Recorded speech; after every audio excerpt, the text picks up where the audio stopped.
Okay, hopefully I got the audio working here and everything's ready to go live. So give me a couple of seconds here before I get going.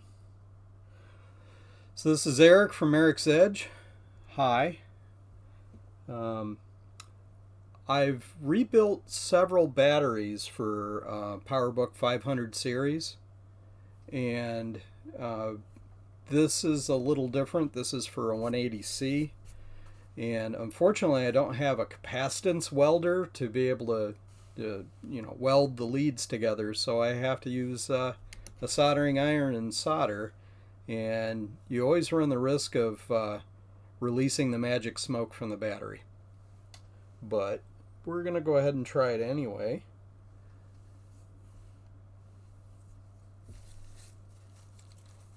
So hopefully you guys can hear me.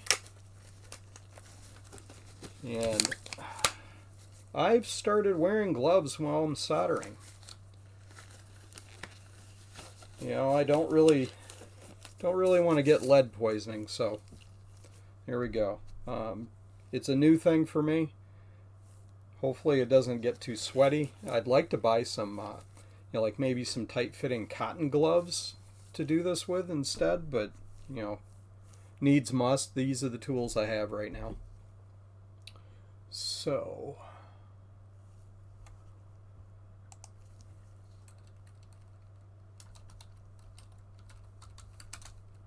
I'm gonna drop something in the chat.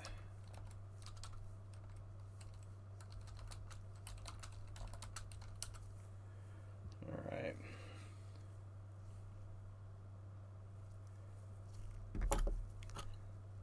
Get a couple of tools out of the way. Oh, you can see the corner of the EMAC that I picked up recently. Oh, man, it's a really clean machine. I'll be opening that up in a future episode. So, anyway, when I took apart this battery case, what you have to do with these, excuse me while I get the pieces of the case here. So usually they've got a glued edge, and it fits together with a little bit of a lip. And what you have to do is get an X-Acto knife. I suppose you could use a Dremel tool, but I'm not comfortable doing that. And you just score the edge with the X-Acto knife and keep working your way around. Sometimes you turn the edge backwards so that you can just kind of dig a channel with without using the blade. But eventually, it will open up and you'll be able to get the halves separated. And if you're careful about it, you can get them apart in good enough shape that you can glue them back together. Hang on a second.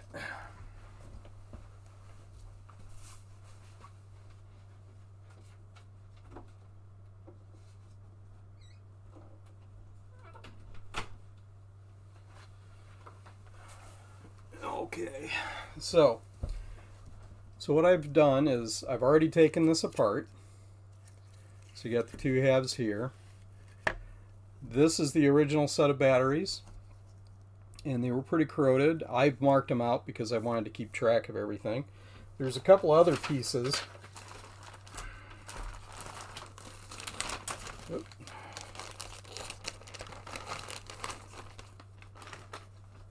There's a couple of pieces of cardboard that were used to stiffen it and to hold the batteries together.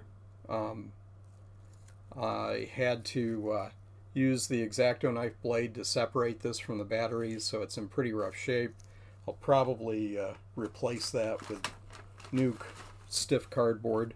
It's really more bookboard kind of a consistency, not cardboard. Anyway, but the batteries are connected in not quite in a series. It's really more of a parallel arrangement between two sets of batteries, and then there are these small fuses so that if the battery starts to overheat, it'll blow one of these and you don't end up with a battery fire. These aren't lithium-ion batteries. They're nickel metal hydride, so they're a little bit safer to work with. I would not attempt to solder lithium-ion batteries. I don't want something blowing up in my face. The worst thing that happens with these cells when you solder them, if they get too hot, they'll vent and you ruin the cell. And I've had that happen once with, let's see, I've done 4 520C batteries, the 500 series PowerBook batteries, and I overheated one cell. So, you know, it happens. Kai Robinson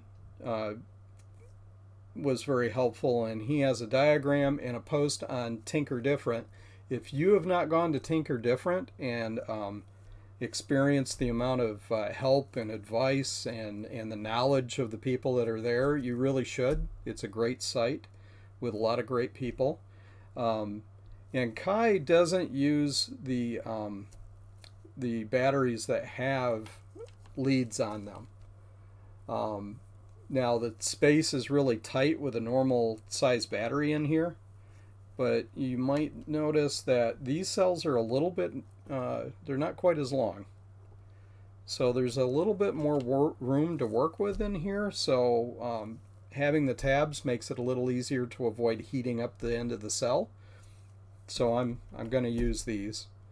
Hopefully everything works out. Now, the thing you have to be careful about too when you're doing this is, and I check things like 30 times because I've shorted things out before doing this kind of work, and you don't want to do that. So you want to make sure you check the polarity of these batteries. You know, they have an obvious negative and positive end, and it's labeled on, you can't really read that with that camera, but there's a plus and a minus on here.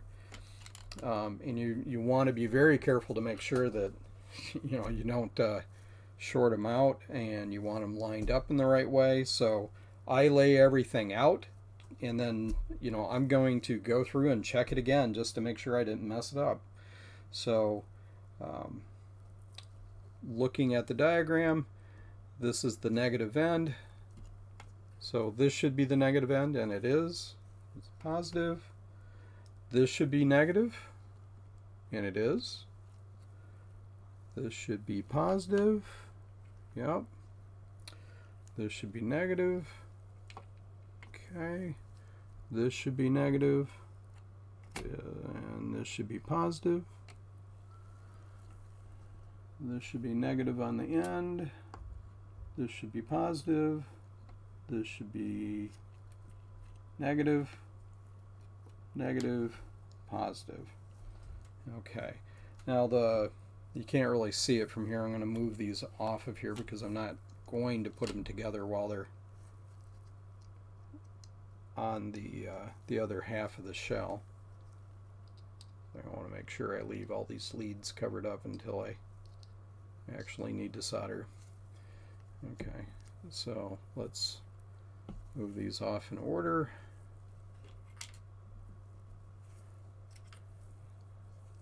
This fuse goes here. Now Kai also purchased new fuses to use in this. I decided to go ahead and use the ones that are there. So hopefully they work. If they don't, then, well, I may have wasted my time doing this, but we'll find out. So, okay, that goes between those two cells. This goes here. Alright, now on the bottom of this, these are the leads. So this is the negative post here. It goes to this end of this battery, and then goes to this battery on this end. This is the positive post. It goes between the two cells here. See, that's why you got to make sure you line these things up right so that you're not making a mistake. So the middle cells here and here go on this lead, I need to clean this up a little bit. You know, I just tore them off of the old cells, so there's parts of the original, you know, leads to the batteries, things like that, but it gives me more to work with. I can always trim it up and clean it up later. But these emery boards that you can get really cheap work great for cleaning up metal like this. It can be a little awkward. I didn't want to take this off the board, so I think maybe I need to get rid of this little bit here, but I'm not going to right now. Just want to clean up and get a surface that I can solder to here. Now, I'm sure there are probably much better ways to do this and more experienced hands at doing this, but this is the method I've come up with, and it seems to work. And definitely open to suggestions if people have, you know, better ways to do it, better tools. You know, a lot of the tools that I use are things that I've just kind of hobbled together. Like, I'd love to have a capacitance welder, because then you can spot weld the battery leads together without heat, essentially, or it's very localized heat. But I don't have one, and I haven't actually looked into purchasing one. Rebuilding batteries is not something I really want to do very much. I'm always scared to rebuild battery packs. Yeah. Fortunately, these are nickel metal hydride batteries. They're a little safer to work with than, say, lithium ion. I would never attempt to do a lithium ion battery. The closest I've come to doing that is the rechargeable, you know, coin batteries for the PowerBook laptops. I have soldered those. In my Performa, it's actually 2 cells. And what I did, I couldn't buy the replacement. No, it wasn't the Performa. No, it was the 520C. The PowerBook 520C had 2 cells that were soldered together. So what I did was I bought lithium ion, you know, the cells, but with leads already on them, and just as quickly as I could, I soldered them together. I don't know if I was lucky, but it did work, and nothing blew up. So, but that's pretty much as far as I would go. You know, stuff like that's scary. You don't want it to blow up in your face, cause a fire. You know, I've got this beautiful beard. I wouldn't want to lose it. And I'm sure the flame that would result from it going up would be rather painful. I once, oh yeah, I'm always full of stories. I once worked as a short order cook in Southern California, in Oceanside, which I don't know if you guys know California very well, but Oceanside is in North San Diego County. It's near Camp Pendleton, the Marine base, and Oceanside had a reputation back in the, God, this was in the 80s, had a reputation for being sort of the armpit of Southern California. Great beach and everything, but it was the place the Marines went to when they didn't have enough money to go to San Diego or someplace like that. And there is actually a point to this story. So I was a short order cook, and a buddy of mine and I shared a cabin unit housing thing. This is the 80s, so, you know, there was a lot of unemployment. And I slept on the floor. It was his place, so he had the bed, right? Well, he worked the same place I did and then worked the other shift. And in the middle of the night, when I was sleeping, he came back to the cabin unit we were living in, and he had bandages all around his arms and on his face and stuff, and someone just dropped him off. And he was higher than a kite because I think he had Demerol or something flowing through him. He was carrying a square stainless steel pan that had oil from the fryer in it. And he was kind of hunched over carrying it because it was very heavy, dropped it, and it's hit square on the floor. And you can imagine the fluid motion. It splashed up onto his face, and he had a beard. So he ended up with burns on his face, and fortunately, this, like I said, Oceanside wasn't all that nice a place. So the bouncer that they had that worked at the place picked him up and threw him in the sink and turned the cold water tap on him. So that saved him from more severe burns. But anyway, so he lost his beard in the process, and both of us quit those jobs. Eventually came back to Michigan. It was quite an adventure for somebody in their 20s to do something like that. I rode a Greyhound bus for 4 days to get there from Michigan, and didn't stop anywhere on the way. Didn't enjoy the scenery or anything. I just just wanted to get there. Lived there for about a year, and then I had a kind of a falling out with my father. He wanted me to move out of the house, and my mother convinced him to let me move home as long as I went to college. So that's how I got to college. Was I needed a place to stay, and Southern California was not it, unfortunately. All right, so I got to pay attention to what I'm doing here before I do any more. I haven't moved those around. I think they're okay. So first thing we're gonna do, I think, here is go ahead and do these cells. So let's get them going. Oh, look at the chat here. Hey, Eric Helgeson, thank you for joining. Oh, thanks, Ken, for letting me know that you can hear me. Retro Techie's here. Zodium's here. Zodium's Retro House. That's great. Yeah, those burns are no joke. They're worse than most because of the oil. Yeah, unfortunately, he didn't really lose the beard, or fortunately, but he had to shave it off. And you can imagine how much that hurt. Smash that like button. Yeah, please do. So anyway, I can't talk about old-timey stories and also pay attention to what I'm doing here, so I might have to roll back on the stories a bit. But that was an interesting time in my life. It really did kind of convince me to go to college.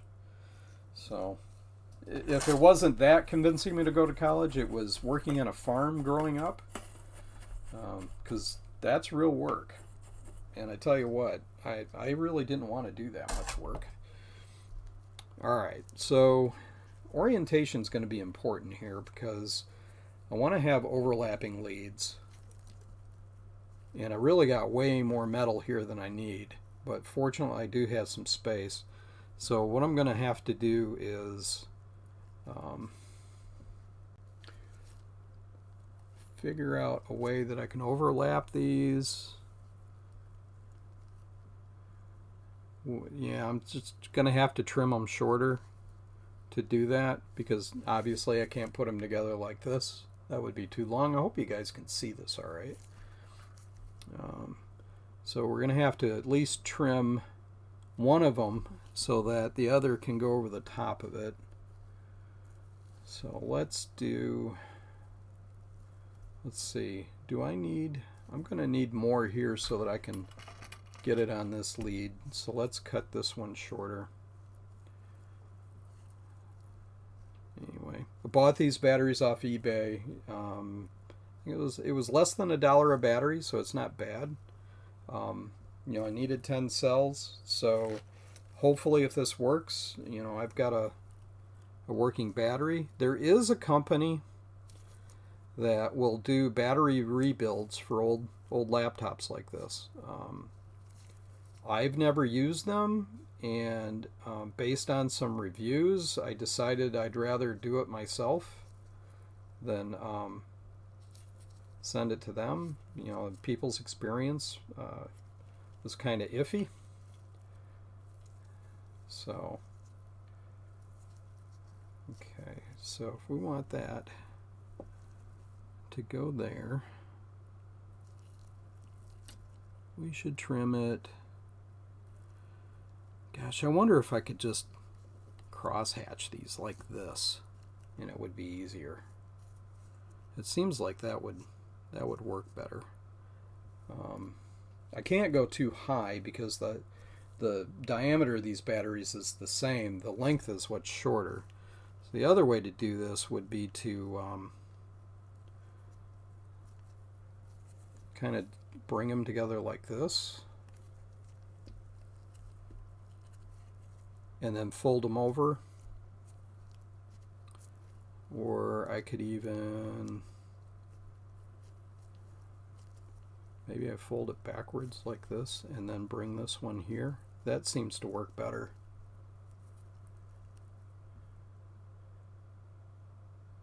I'm probably doing a lithium battery at some point. Really want to rebuild. Yeah, I feel you, but be careful if you do. Got a spot welder for it and everything. Yeah, that's the way to go. If you got a spot welder, it's a lot safer. Your sister used to live in Oceanside. Well, then you know exactly what I'm talking about. We lived right on the main drag, the Strand, I think they called it. I can't remember now. It was a long time ago. But I can remember walking, because I didn't have a car, walking past the high school, and it looked like a correctional facility because they had like huge fences, and it wasn't to keep people in the school. I think it was to keep me out of the school. So it didn't look like the garden spot. I went to Vista, which was a nice little town that was just just rode the bus to get there. Went to the mall and stuff, and it was like, wow, this is really nice. Why didn't I move to Vista? Well, it's because I couldn't afford it. Anyway, my Commodore Minuteman 3 needs a new battery pack, so I'm taking notes. Well, hopefully this will be for how to do it and not how to fail. Because you never know. Hey, Rudy. Thanks for joining. So, all right, so I think I'm going to fold them over like this. That's going to give me the most real estate for doing this. Okay, so, moment of truth. God, these battery leads have very tight covers, especially if you're wearing gloves. And I just realized you can't see what I'm doing. I'm trying to pull the rubber off that. Okay, so if we do it this way, and I think for the other side, I'm going to want to go in the other direction. So I'm going to fold it like that.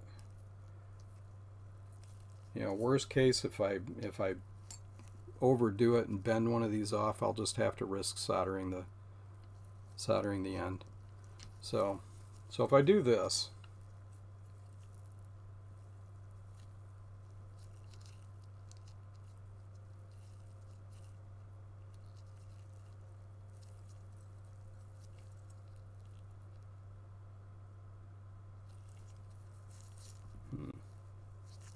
so I want to be able to bend it over.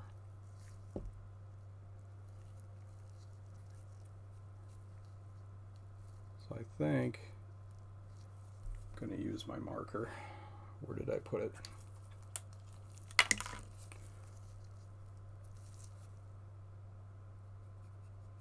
Essentially, I want to solder on the other side of that. So I'm going to rough up the lead a little bit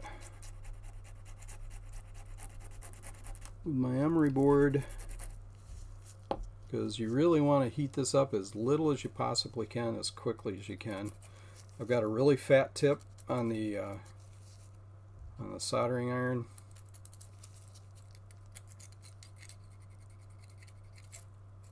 I'm sorry you can't see what I'm doing again.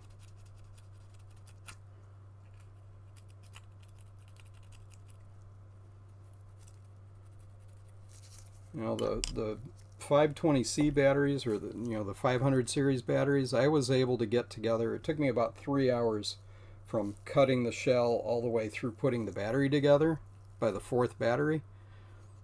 And I'm one of those kind of guys where I take my time. You know, I check things 300 times because I don't want to have a mistake. And it takes me a lot longer to do some of this stuff, but that's the way it is. Oh yeah, you're gonna like this. I got some sample 88 flux, but you know what I didn't get? There's no plunger. They just sent me the tubes, and I don't have tips, so I can't use this stuff yet. I'll have to figure that one out. I just assumed that came with it when you ordered it, but I could see why. You know, if you order tubes and tubes of that stuff, and they always sent you tips and plungers with it, it would be a waste because you could reuse them. But I at least need the first set, and I suppose I could have asked for it, asked them to send that, but I didn't know they weren't going to send me any. So I'm using this ugly paste because that's what I've got.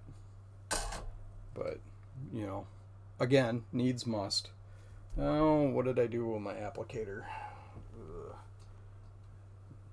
I got them around here, so... Oh. Alright. No, I don't use the fuzzy end of the Q-tip. I just cut off one end and use the stick to apply flux because it's paste. I'm going to put a gobs on it. I don't know how many Rossmans of flux this is. Probably 12. But what the heck. It's only flux.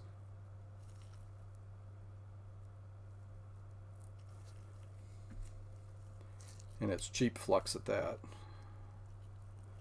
Alright. Okay.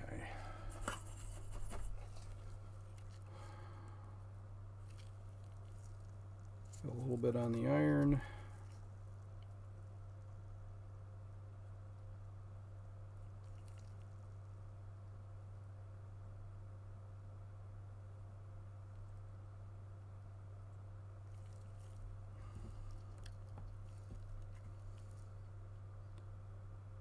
Sorry if I'm obscuring this from your view, but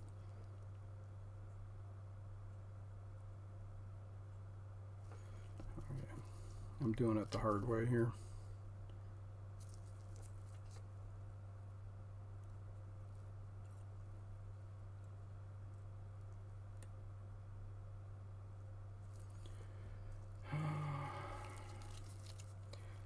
I need 3 hands.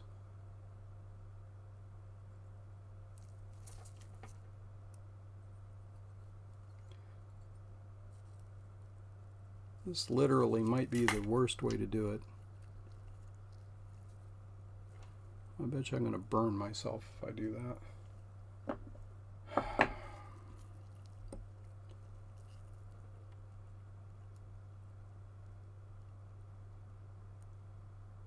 Also, I haven't tried to do this in like 6 months.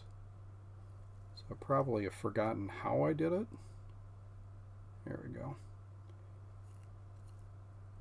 And they're not together.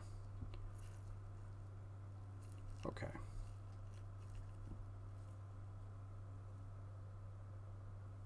She lived off the main drag, huh? Down Vine Street, actually 900% sure she moved into San Diego.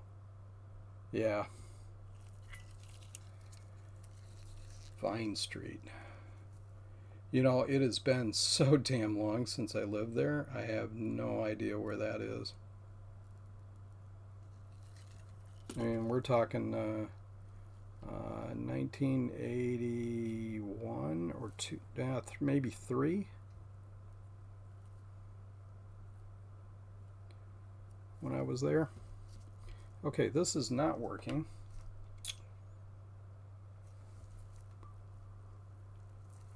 Because I can't get I guess I'm just going to have to gob a bunch on there.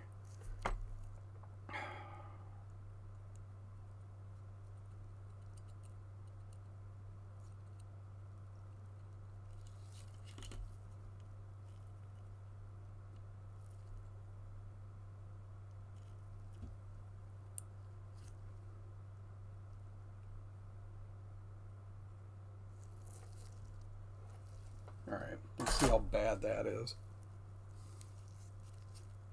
Welded together,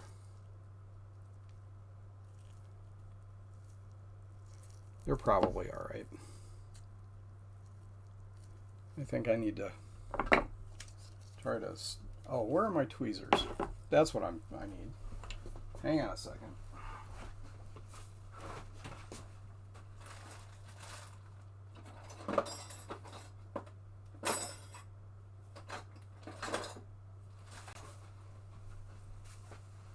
There we go.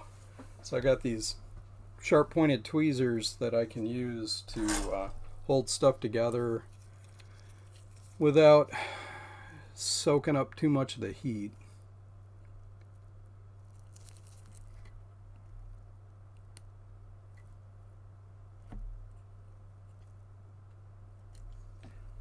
That's a little better.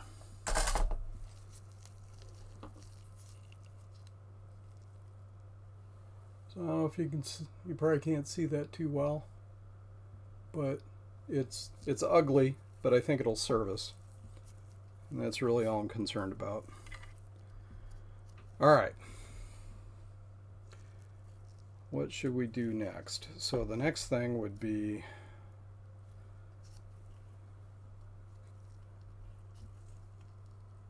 now, if I remember, I got to look at my picture to make sure I'm not messing this up. Oh yeah, I wrote a diagram down. Okay, so I have you probably can't see that, but I can. That's what's important. Excuse me. All right, so the fuse goes between this cell and the next one. So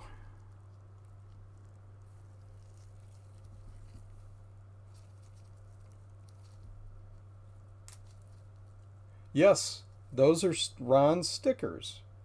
The blue scuzzy one is from Eric, I believe.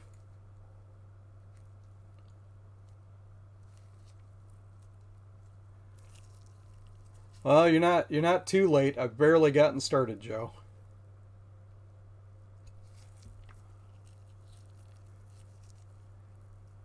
Okay. So for this one, I need to have this doohickey welded on here. Welded. I wish I had the welder. Anyway. So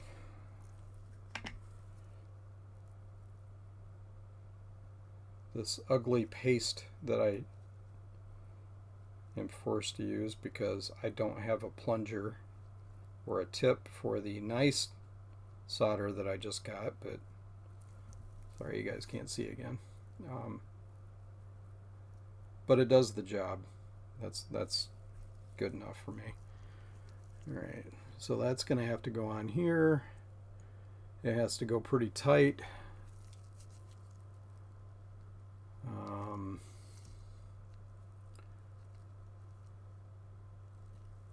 Well, I don't know if these have a polarity. I doubt they do, but I want to be careful to put them on the same way I took them off. Okay. Like I said, there isn't a lot of room between the cells. There's more room on the ends of the cells, so I could do something like this to solder it on there. So let's go with that.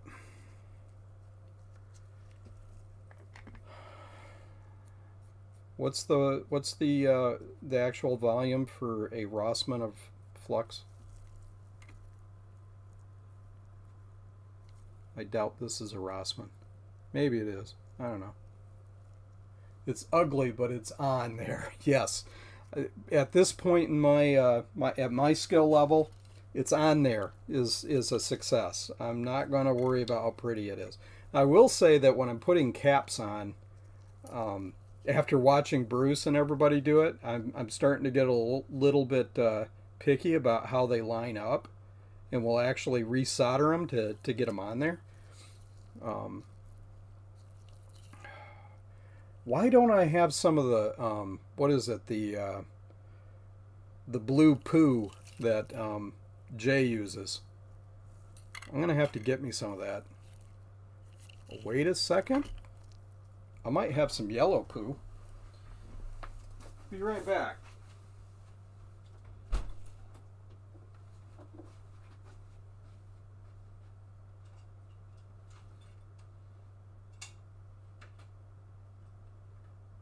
Any of that tacky stuff left? Oh, you got your headphones. I'm sorry. What? I wondered if we had any of that tacky stuff left. Oh, okay.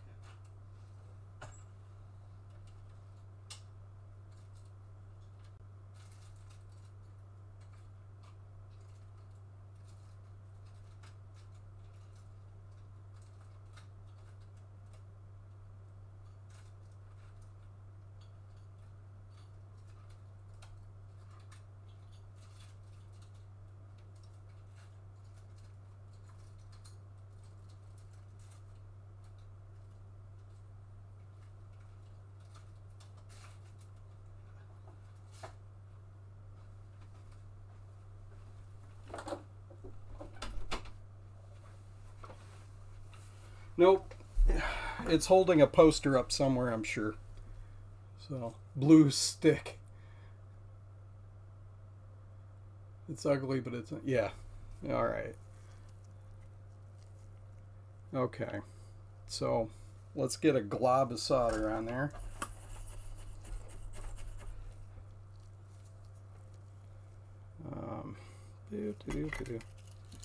Yeah, spool's almost empty.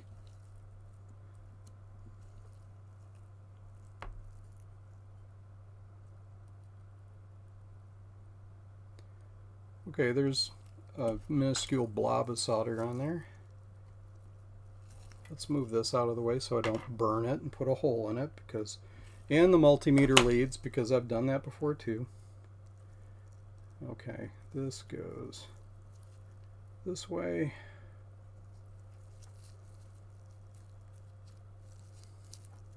I'm going to take the little wire separator clip off for now so I don't melt it.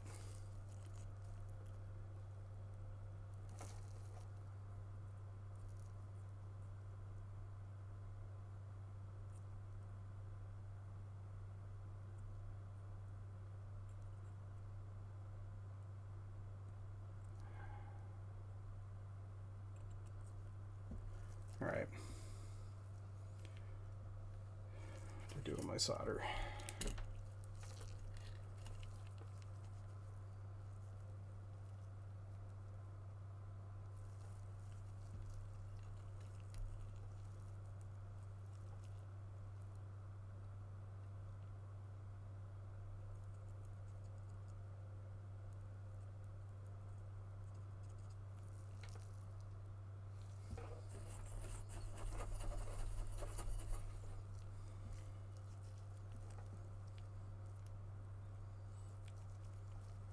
I imagine some of you were watching this and saying, "Oh my God, he's struggling. Just let me reach in there and do it for him." If you could, I'd just, what is that magic technology where I could just, you could reach through the screen and just do it for me? Okay, I'm doing this the hard way.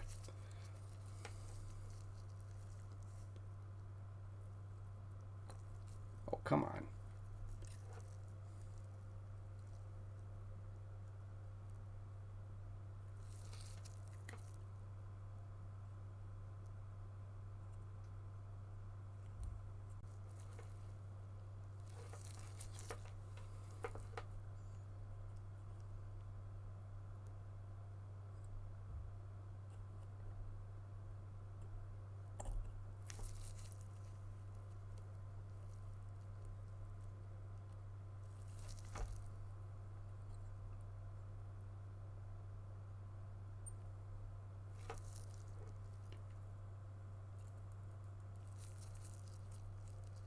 Eric's rules, if it doesn't flow, throw more on it.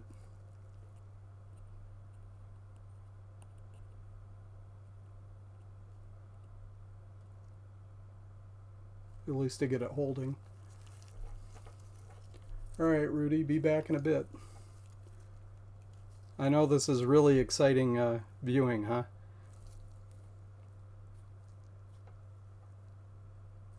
That's actually on there. I'll probably touch these things up later. I think I have a bit of performance anxiety going on here because I'm not used to live streaming.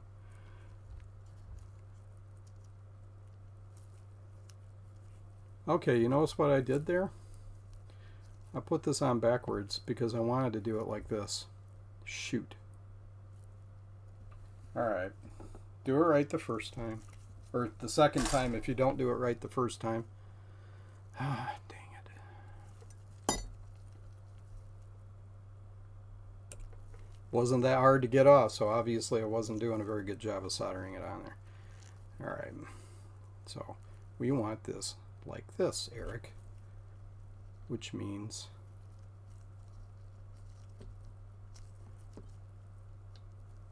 like that. So solder it on there. Don't burn your hand. Get the damn tweezers. Bend it away from the cell so you don't heat the cell up. Right.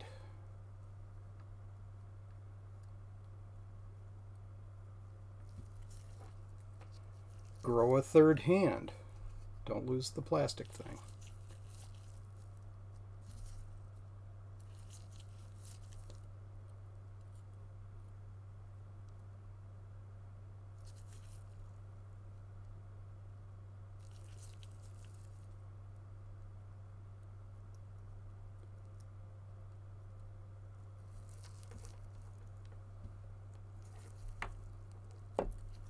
Probably should have put my magnifying glasses on since I'm so frickin' blind. Oh, come on.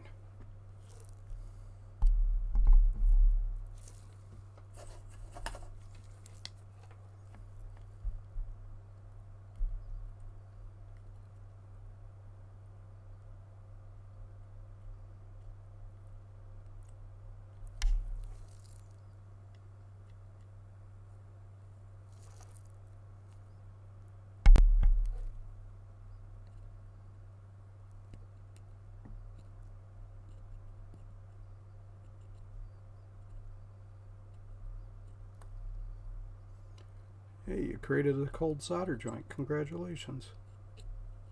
Alright, that's a little better. No, it's not. That is terrible. It's actually stuck together, but it's not very good.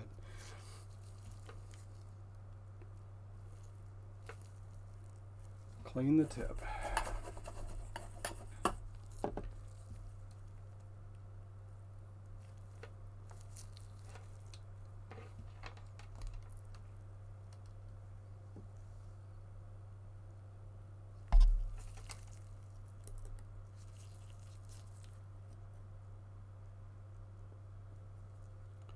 Well, maybe, idiot, if you held it on the other end,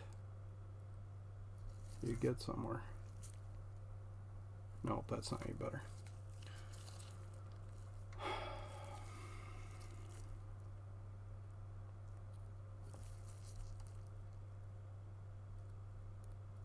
Okay, doing it the hard way here. Bend it.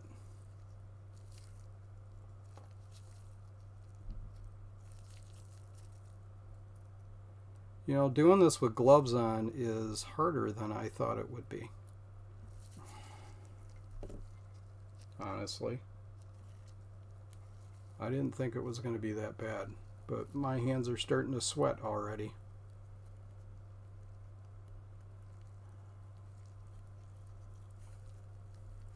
Ah, don't break the tab off.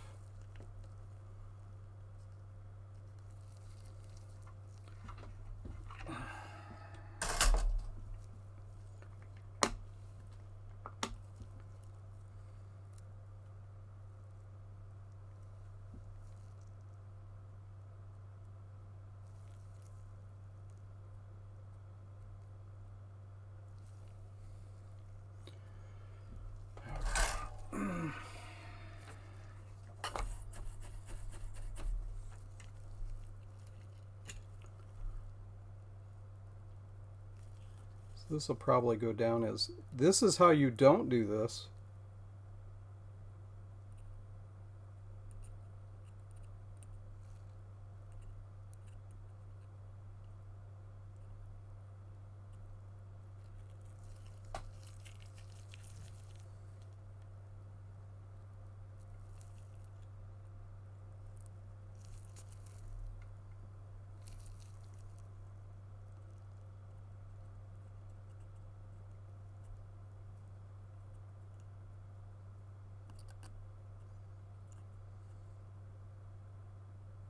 I'm surprised I haven't killed the cell yet.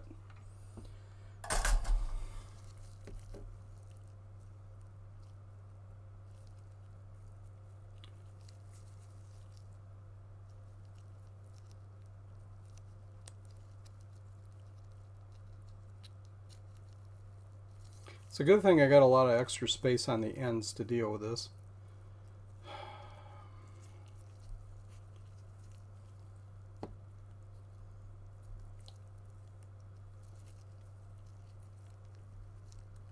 You know what? And I still did it the wrong way. Oh, Jesus. It was right the first time.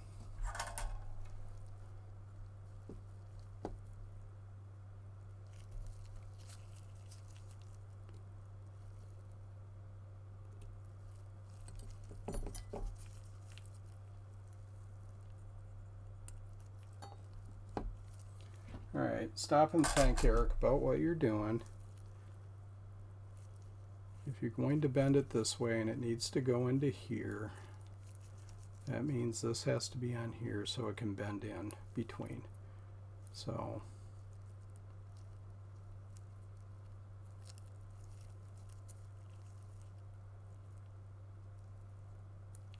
alright.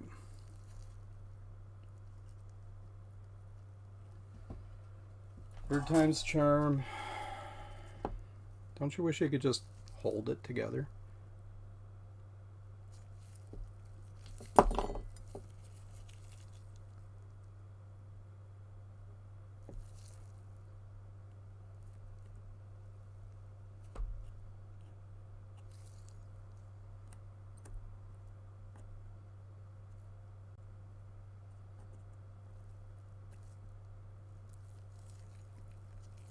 Ow, tweezer's hot. It's getting to look pretty ugly, isn't it?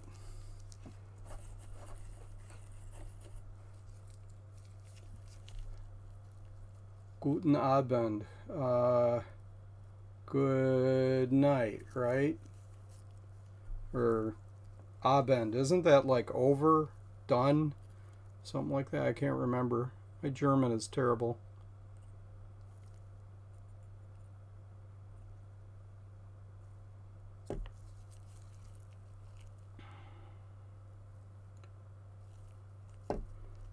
You guys that are good at soldering are probably looking at this as like, oh my god, this is the worst awful, god awful soldering job in the universe. And you wouldn't be wrong.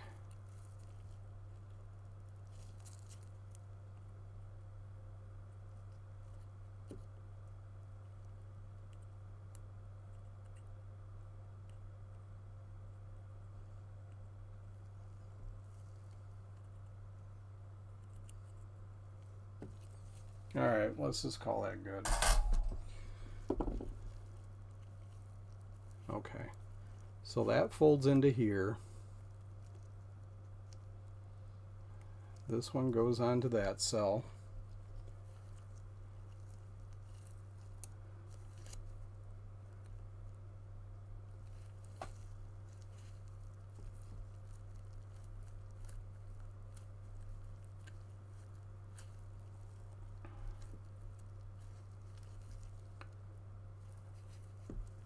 And then you have to make sure they don't touch.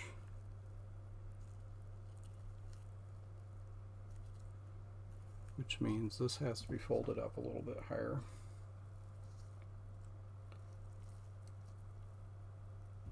Tweezers.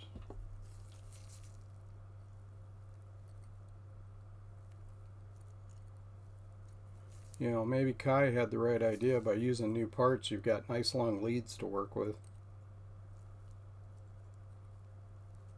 And you don't have to worry about trying to use old crap and reusing it. But whatever. This will work. I am sure of it, because I have confidence. Isn't there some stupid song that goes along with having confidence?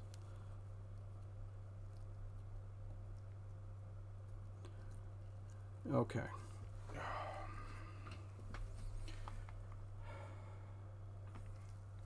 Get some goop. Now this one's going to end up, I didn't plan this out very well, so it's going to end up being right next to the end of the cell. But that's okay. I think it'll go on there just fine.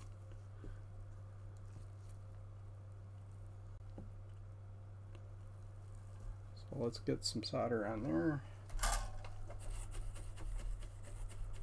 Let me send you a magnet. You know, I probably got one laying around somewhere, but actually I probably have several rare earth magnets from hard drives. I could actually go talk to my daughter and she'd probably hand me 6.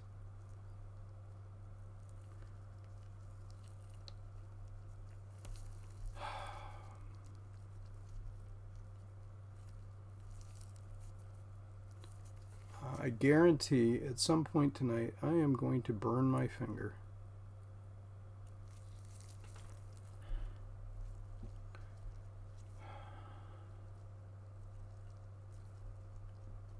Okay. I do not have to do this in the orientation it ends up in. So why am I doing it the hard way?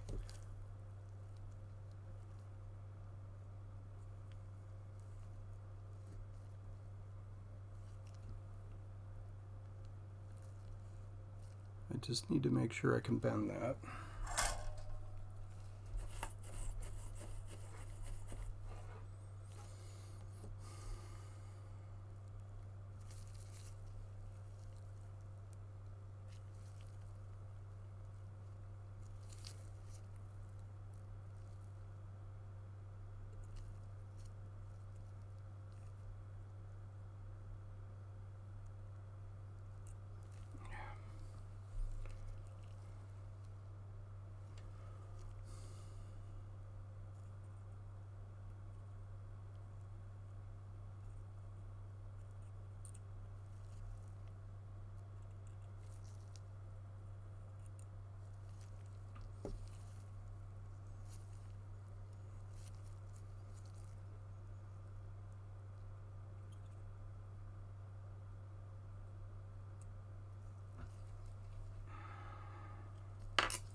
I'm about to ditch the gloves.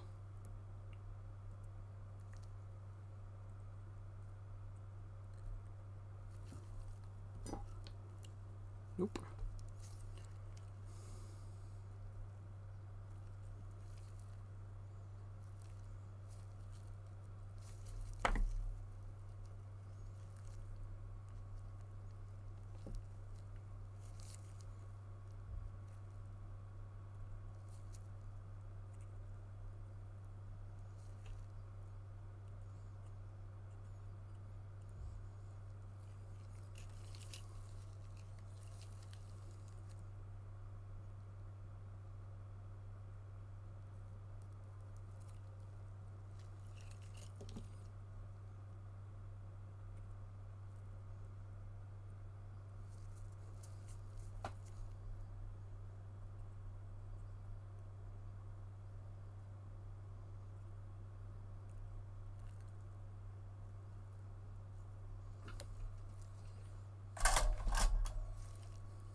Did I leave enough to get this on here? Or am I going to have to come up with a different way? Maybe some Kapton tape?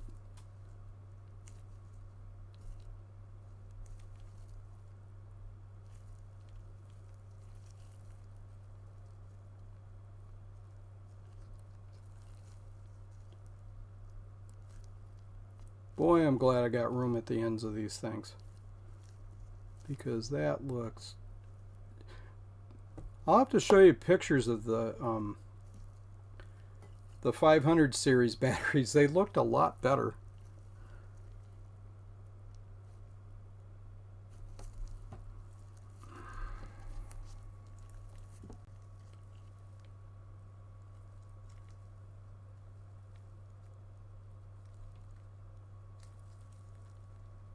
God, that's terrible. Alright.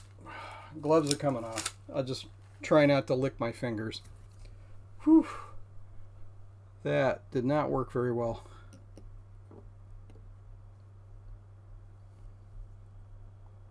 And that looks like complete crap.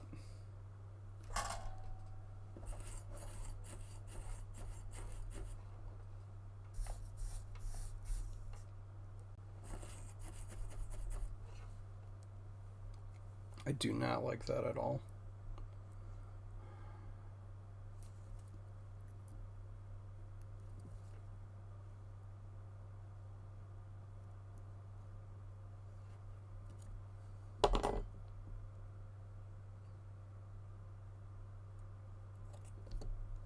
Almost got my finger.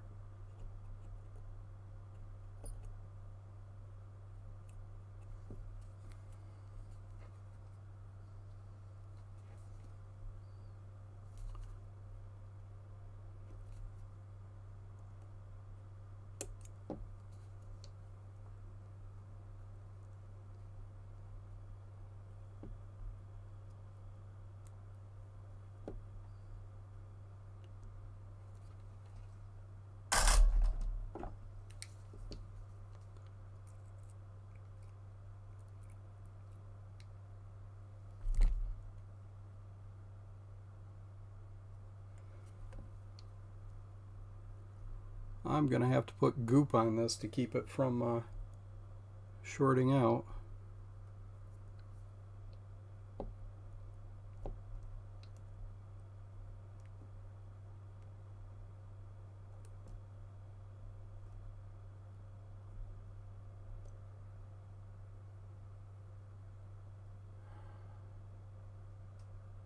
Okay, I think that'll work.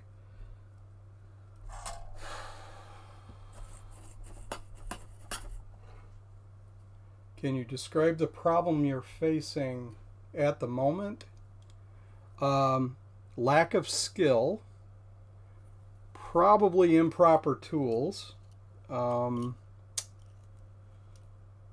fact that I only have 2 hands and not 3, that I didn't prepare to have a mount or something to hold this stuff together while I'm working on it. You know, just oddballs like that. Oh yeah, performance anxiety, because I'm doing this on a live stream instead of doing it by myself where I can just worry about myself. I know you guys will take my experience into consideration and all that, and you know, it's not a reflection on you. It's more just me being a nervous Nelly when it comes to this stuff, you know. I said, you know, when I said I was going to live stream, it was because I was challenging myself, not because it's you know, near and dear to my heart, right?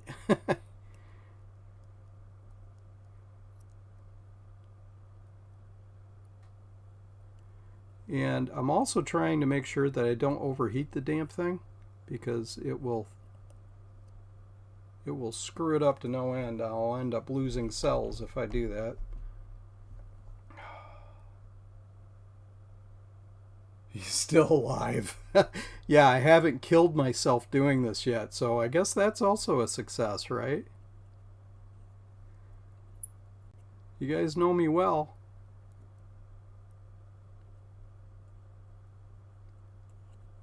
I haven't released any magic battery smoke yet, so that's a plus. You know, it might help if I put some damn solder on the other side here. And maybe put a couple of Rossmans of flux on. Flux.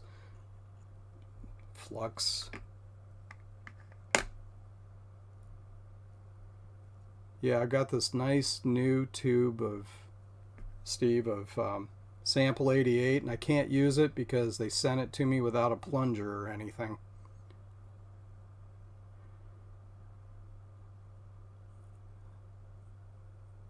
Apparently that's something you have to ask for. Like they assume you have it from prior purchases.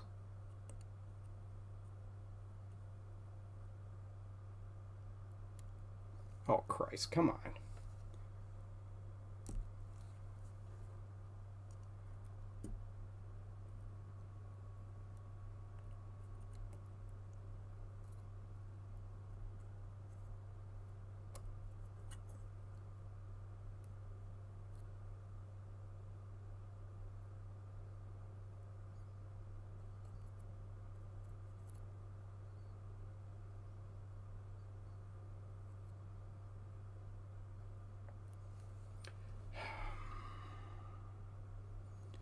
Yeah, that's together, but it's not together.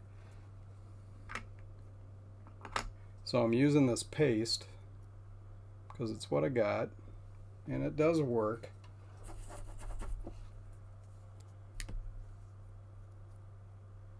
But it ain't my friend.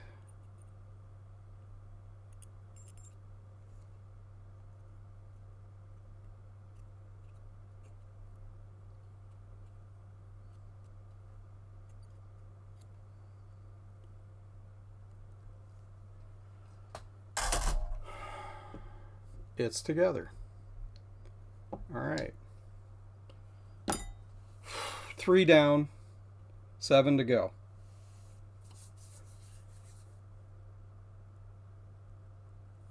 Yeah, I did miss it, Justin. You know, I can jury rig something. I mean, the plunger's not a big deal, right? But I don't have a tip. And that's kind of a problem because I don't really want to squeeze out, you know, half the tube when I use it. But I'll figure something out. You know, do they sell tips and plungers separately? And what did you do to get yours? Did you... I got my sampler today, and the plunger I added to the order after... so the plunger's extra, which makes sense. I mean, getting one with every tube you buy is a waste, right? So, all right.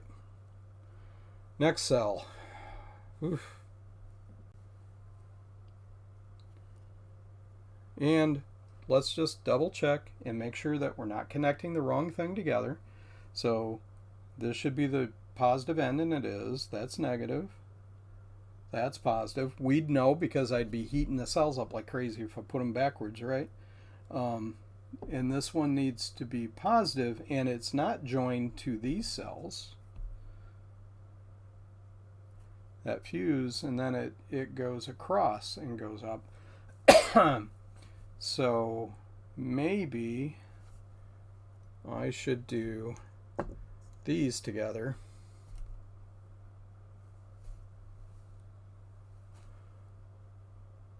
Yeah, they do sell it separately. If you're industrial customer, yeah, and you're inserting it into a dispensing machine. Okay, didn't know they made such things. But I suppose if you're doing an industrial line, you could have something that just can you shave your beard? There's a story that goes with that. Why would you want me to shave my beard? I have to ask that. I'll wait to see why.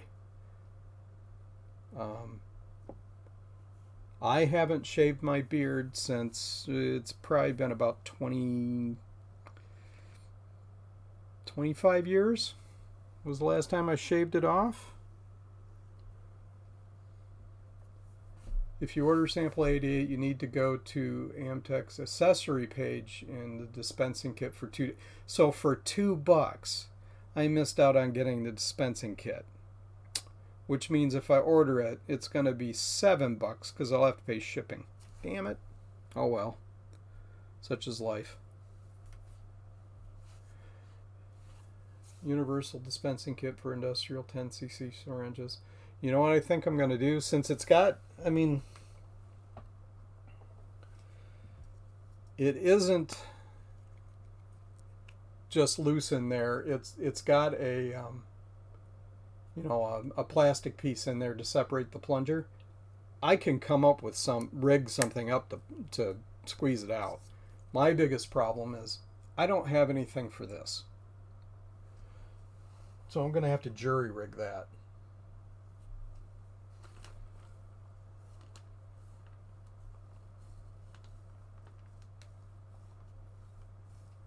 Or come up with, I don't know, something. Maybe I could buy a really, really cheap tube of, well, yeah, then you're still paying the shipping, so it doesn't really get you anywhere. So, all right, so back to this. Maybe I should check these cells to make sure they're okay. Nah. What's the point? If I get it together and it doesn't work, I'm going to have to, buy a new set anyway, right? Okay. So if we do this one next, then we got to do that over there. So I think perhaps I should do this. Positive, that's negative. So everything's the right orientation. I think we should probably put them together like that. And try to get them close enough I can trim it.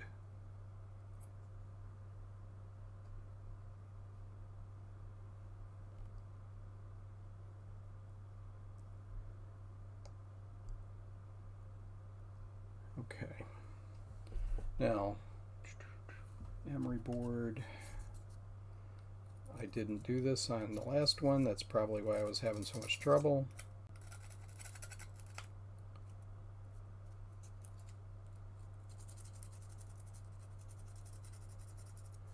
Hi, 1-bit. And Trina. Welcome to my nightmare, Trina. Whoops, don't undo your work, Eric. This is the stream where we see Eric struggle to solder, and he's forgotten everything that he's ever learned about it because he's nervous. But he hasn't shorted anything out yet. You need a dispensing needle with a Lauer lock. Okay. Is that something that keeps it from dribbling out like Bruce complains about?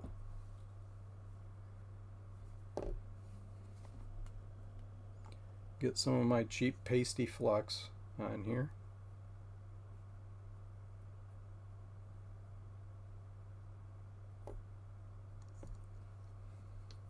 Instead of the nice new sample 88.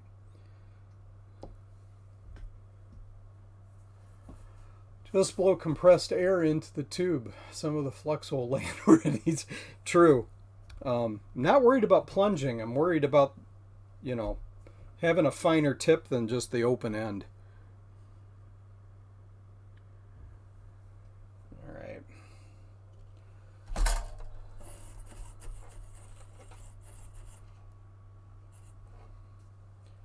You still be hot? Yep.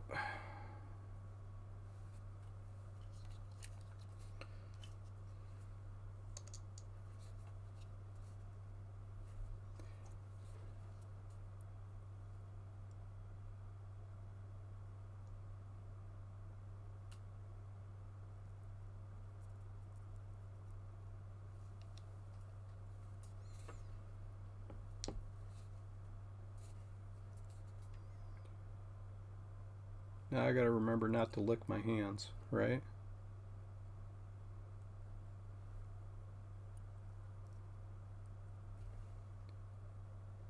That looks suspiciously like magic smoke came out.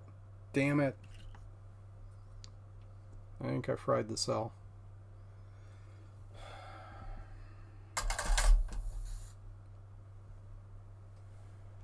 Ye old multimeter. Yes, it's analog.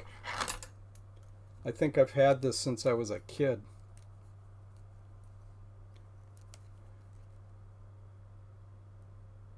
Nope, it's still good. Thank God. That was just flux burning. So saved once again. I messaged you on Discord since you got this down. Pismo batteries to... No, you're not. You can send them. That doesn't mean it's going to happen. Jeez. I hate this battery stuff. You know, and the thing is, you know why I'm actually doing the resoldering this thing?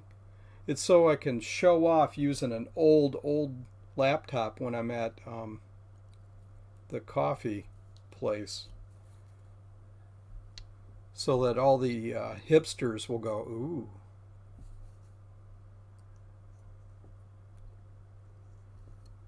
What is this thing he has? It must be some cool retro tech, right? No, I'm not doing it for that reason. I'm doing it because I really like having these things work the way they were intended.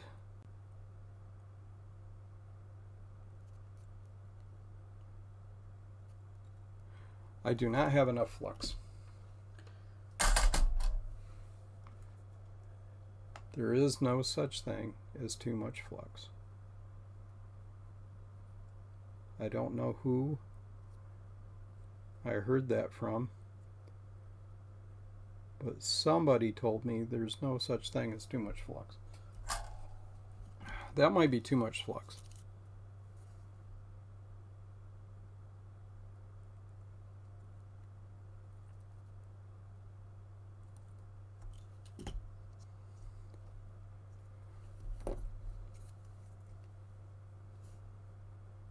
How many other crazy people actually rebuild batteries?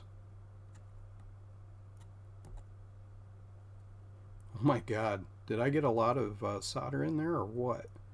I'll be trimming that off. Well, at least it got it together.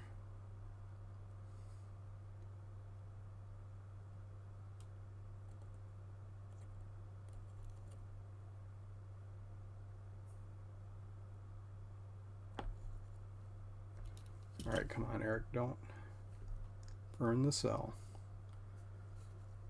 Is that going to fit?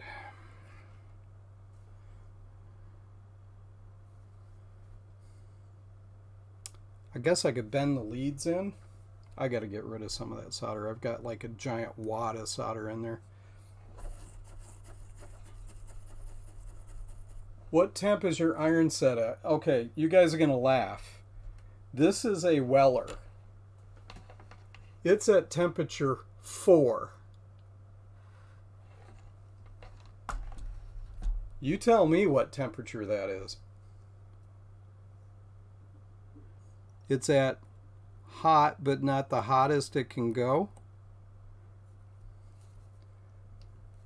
I think maybe I need to do a Patreon so that I could buy some new equipment. Yeah. Thought it might not have a temp control. You would be correct, sir.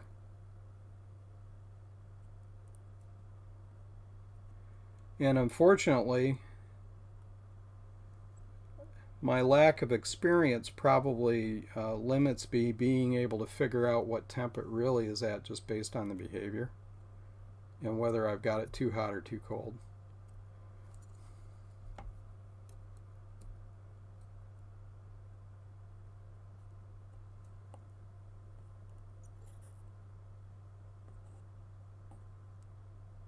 I think that's better. 1-bit fever dreams. Using a Macintosh portable coffee shop. Using file manager, manage files on a hard disk, saving your work on a save icon made manifest in a diskette. It will blow the young kid's mind. Yeah. It's not 4 Kelvin, that's true. 4 Kelvin would be almost no movement at all, right? Refer to the manual. Yeah, the manual doesn't tell you crap on this thing. Um, can I ask your... I'm using my dad's phone. My bad. I'm 10-year-old.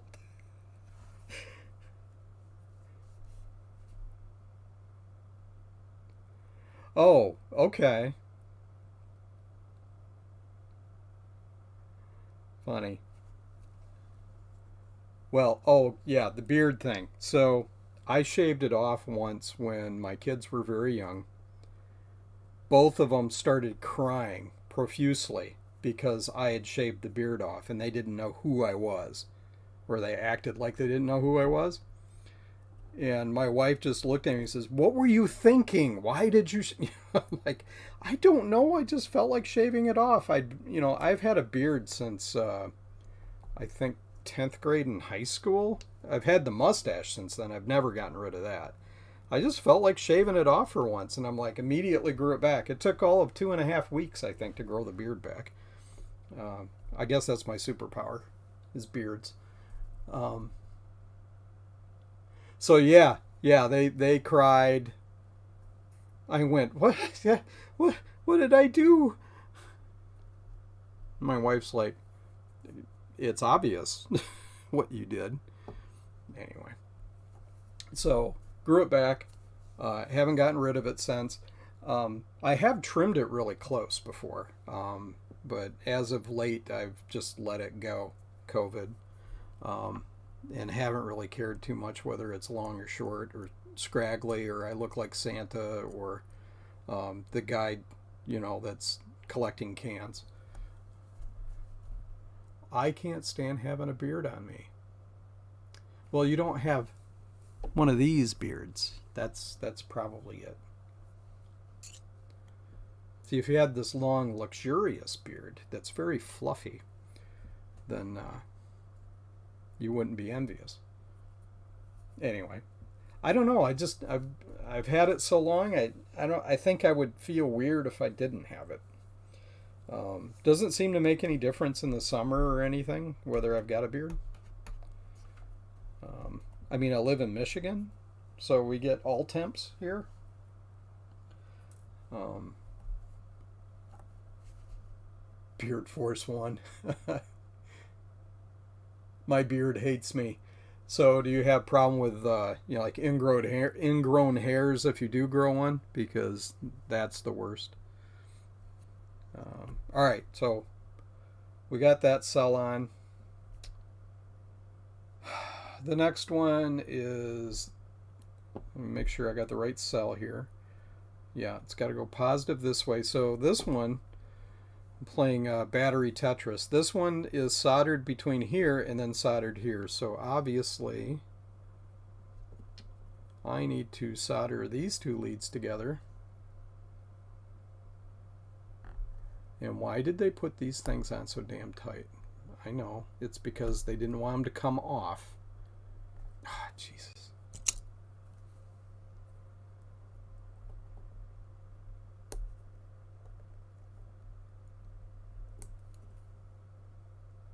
Hair hates me in general. Yeah, well, if you look at the GQ magazines, all those guys don't have hair, so at least so I've heard. I don't think I've picked up a GQ magazine since forever. Heading off to suffer, to supper, not to suffer. That's what we're doing here. Well, have a good dinner.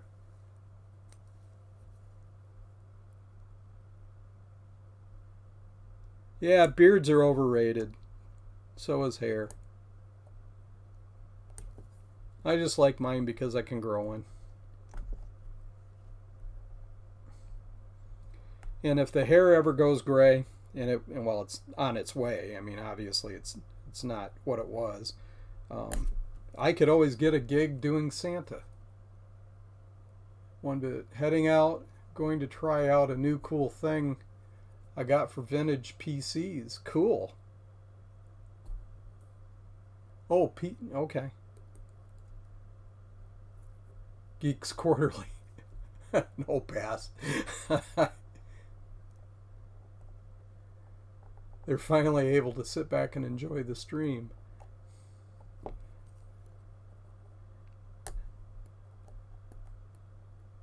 You can't see what I'm doing because my hand's in the way, but this damn lead protector does not want to come off, and I'm afraid I'm going to rip the thing off. There, it's finally off. I guess it's good that they don't accidentally do stuff, but...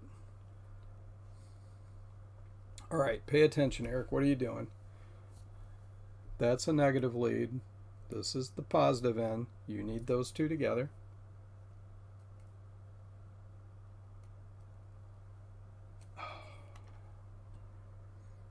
And as you put these batteries together, you're going to make sure they don't touch each other and short out. Alright, let's think about this. This one's got to go this direction over there. So it'd be easier if it was pointed that way. So let's do these together this way.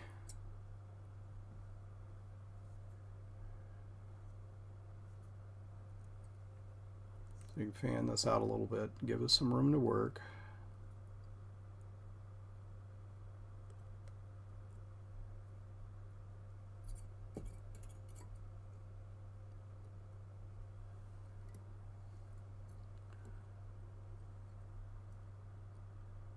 Okay, emery board.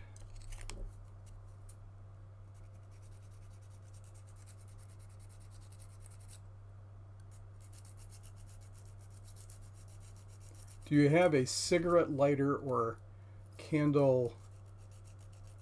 Oh, to get the protectors off of the leads?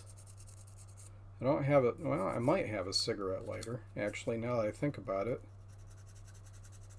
Nobody smokes here, but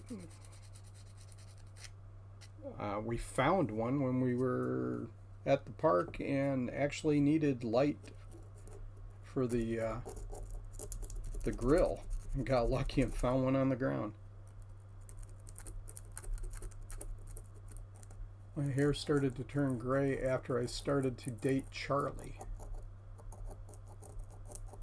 Yeah, if you can time it right, you know, you can put on 20 pounds and turn gray, and your significant other won't care because they're doing the same thing, right? Okay, so let's put this together out here.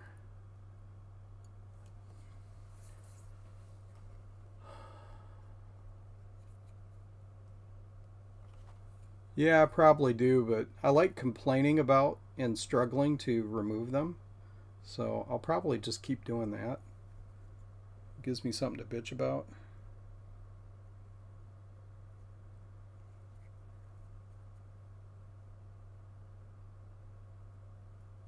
Yeah, my beard used to be mostly red. That's long gone. I think I lost most of that about 20 years ago.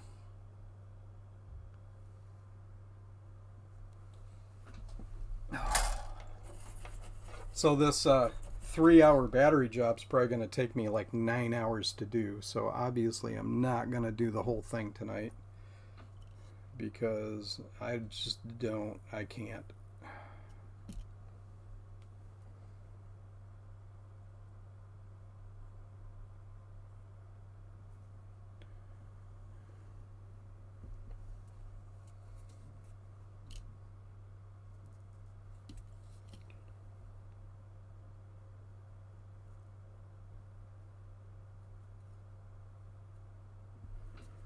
Maybe if I tin these properly, they will actually go together, and by the time I get done doing this, I'll remember how to do it properly.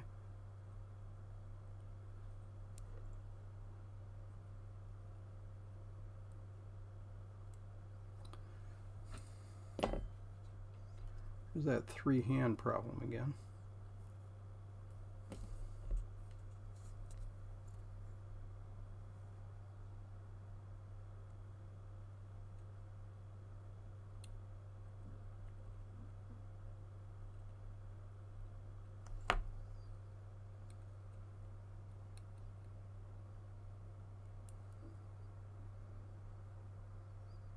Okay, they're starting to go together a little better. Maybe I remembered how to do this right.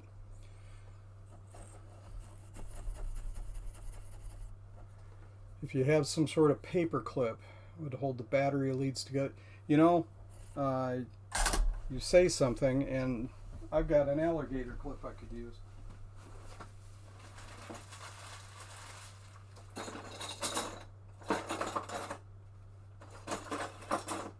Somewhere.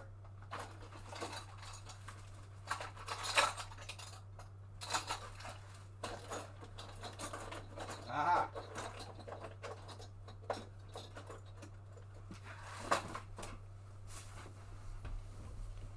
Will that do?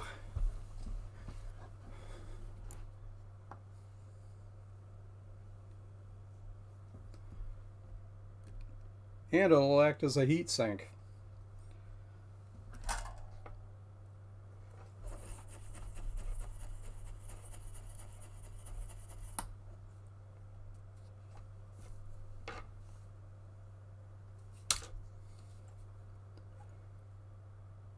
I think.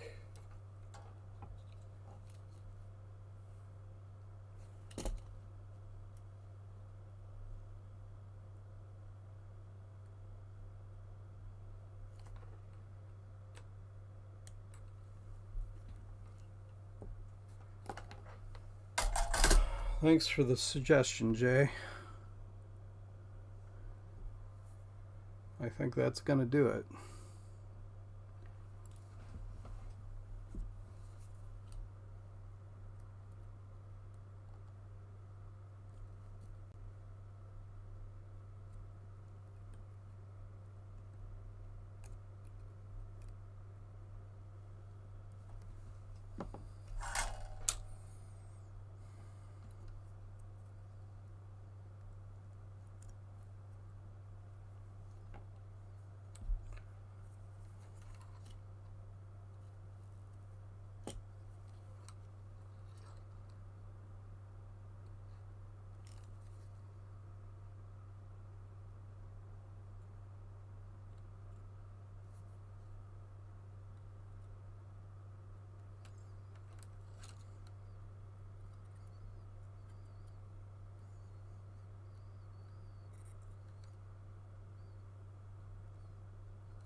Doing this at an awkward angle.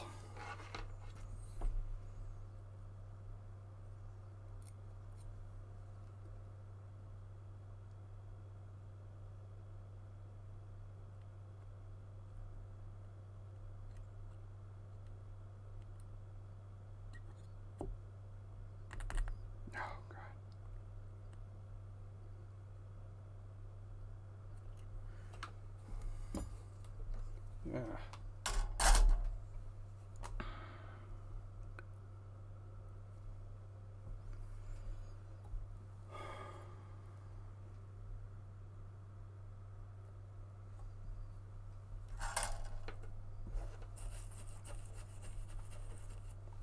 Hey, and I appreciate the help.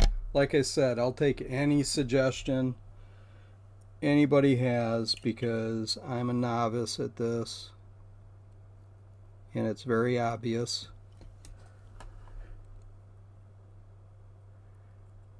You know, I might have got lucky, very lucky on the 500 series batteries I did.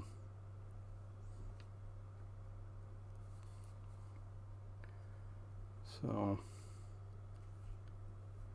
yeah, that's not going to work.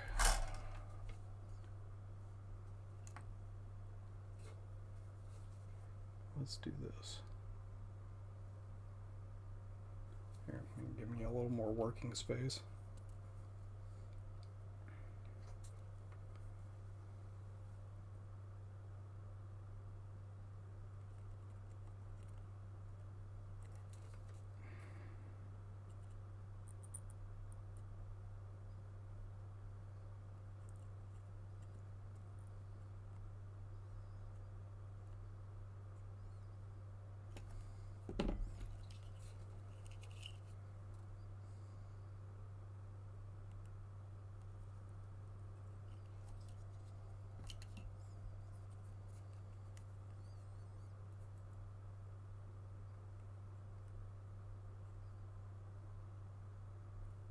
Good enough.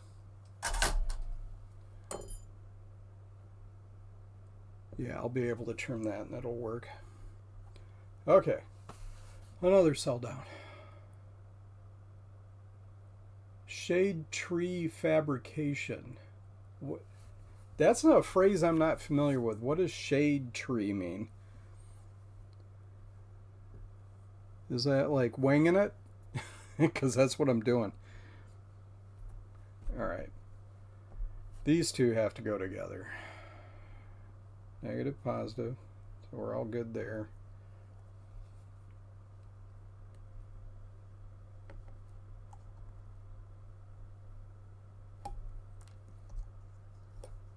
That one was loose.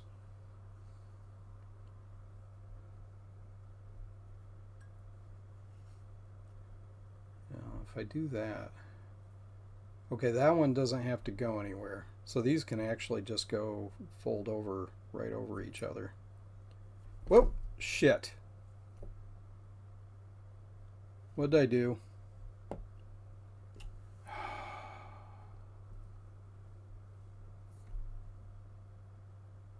That wasn't good.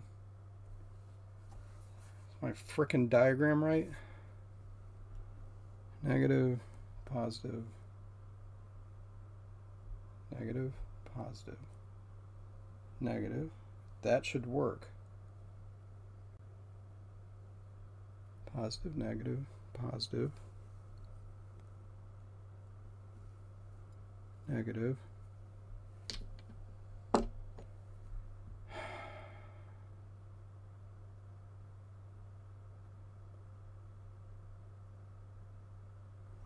Okay, just to make sure I didn't screw up the diagram here.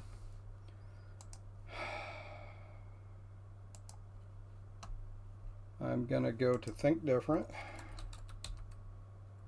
where,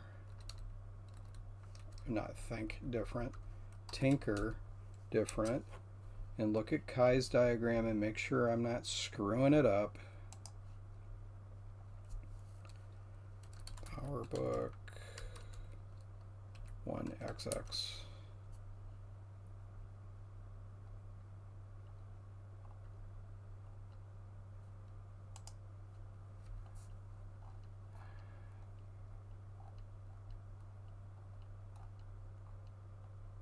Okay.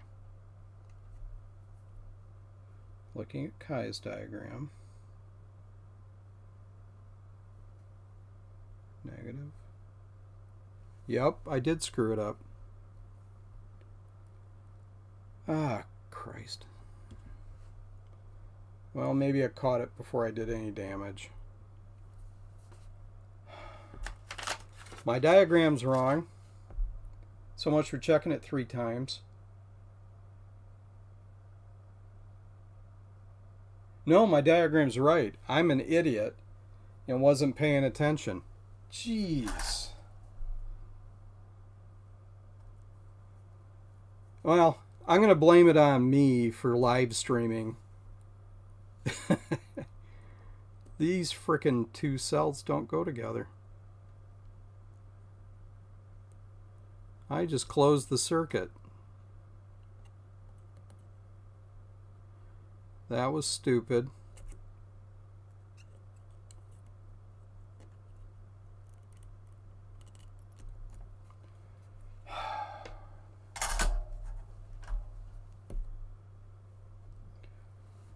Okay, slow down, Eric. Do it the right way the first time. Well, the second time anyway. Now this will be the 3rd time. All right. These do not go together. These never go together. These have nothing to do with each other.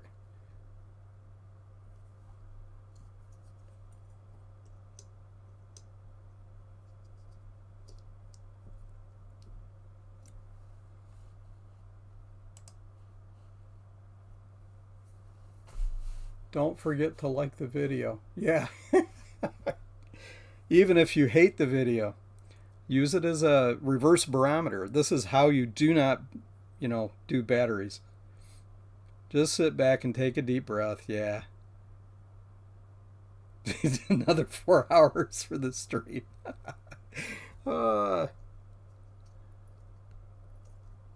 you know what? In the grand scheme of things, if it cost me a few bucks because I screwed up, so what? All right. These two do go together. Those didn't go together. So, all right. So, good. Not completing a circuit.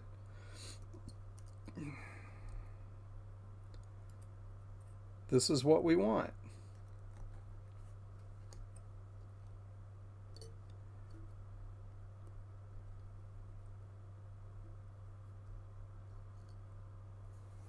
Oh God, you guys are talking about cars? The clutch hydraulic hose is from a 65 Jeep CJ. Yeah, streaming does make it harder, you know, but I really want to I really want to stream this stuff. Um what is this? Maybe my fourth live stream? But this is the first time I've tried to do anything that actually required a lot of thought. So, but hey, like I said, I appreciate everybody that is watching, and you know, I hope it's entertaining, at least in a certain sense. I've found this retro community to be extremely supportive and a great bunch of people, and I couldn't do this without you, really. Everybody here has been very good about helping people and helping them to understand. Yeah, I'll send you that $20, Jay. I promise. But no, honestly, seriously,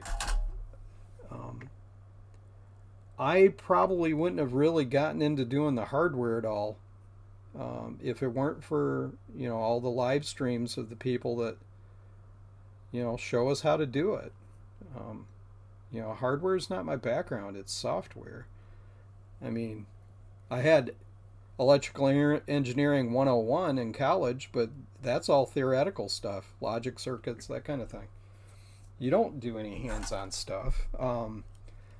I had a Radio Shack kit for a shortwave receiver when I was a teenager, and did not understand the difference between a soldering iron and a soldering gun. So you can imagine what I did to every single transistor on that thing. When you put the batteries in, they got hot. So I pretty much gave up on doing anything like that. My father was a mechanical engineer, and electronics, other than house wiring or something like that, was not something he did. And frankly, my father really, he worked so much, he just we didn't really spend all that much time together. So I'll tell you what, though, when I went to college and got into computers, it was when 286s came out, and he was doing CAD work on a 286 and was just totally geeked up about it. And we were able to kind of do some bonding moments over that. But for the most part, we really didn't share a lot of common interest.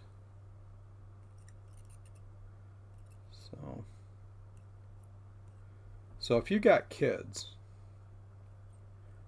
or if there's any possibility of you having kids, be interested in their hobbies. Even if you're not. I got into doing a little bit of gaming online solely because my kids wanted me to. Because they, there's an age where they actually want to be around you and want to do things with you, and it doesn't last that long. So if you get an opportunity to do something interesting with them, do it.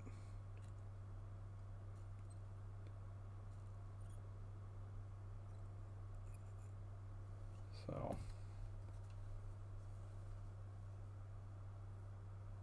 let me catch up on the chat here while I let that sit.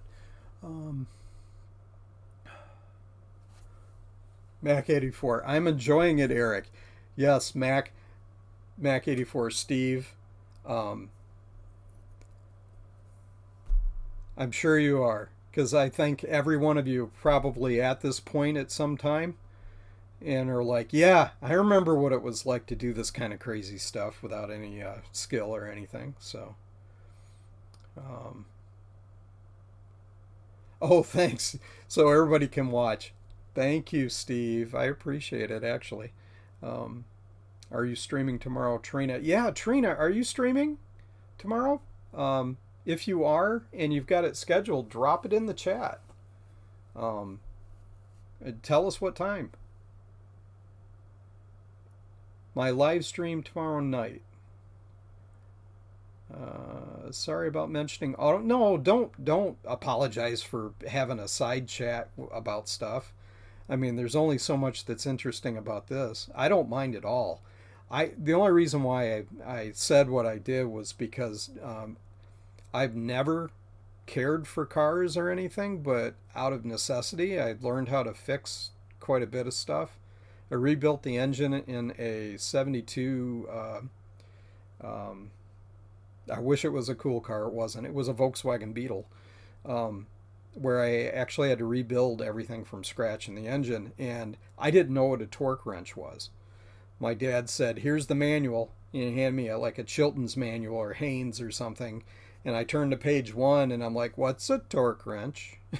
So don't have it scheduled, but it'll be 8 p.m. So everybody, make sure you go to Trina's stream at 8 p.m. Eastern tomorrow night.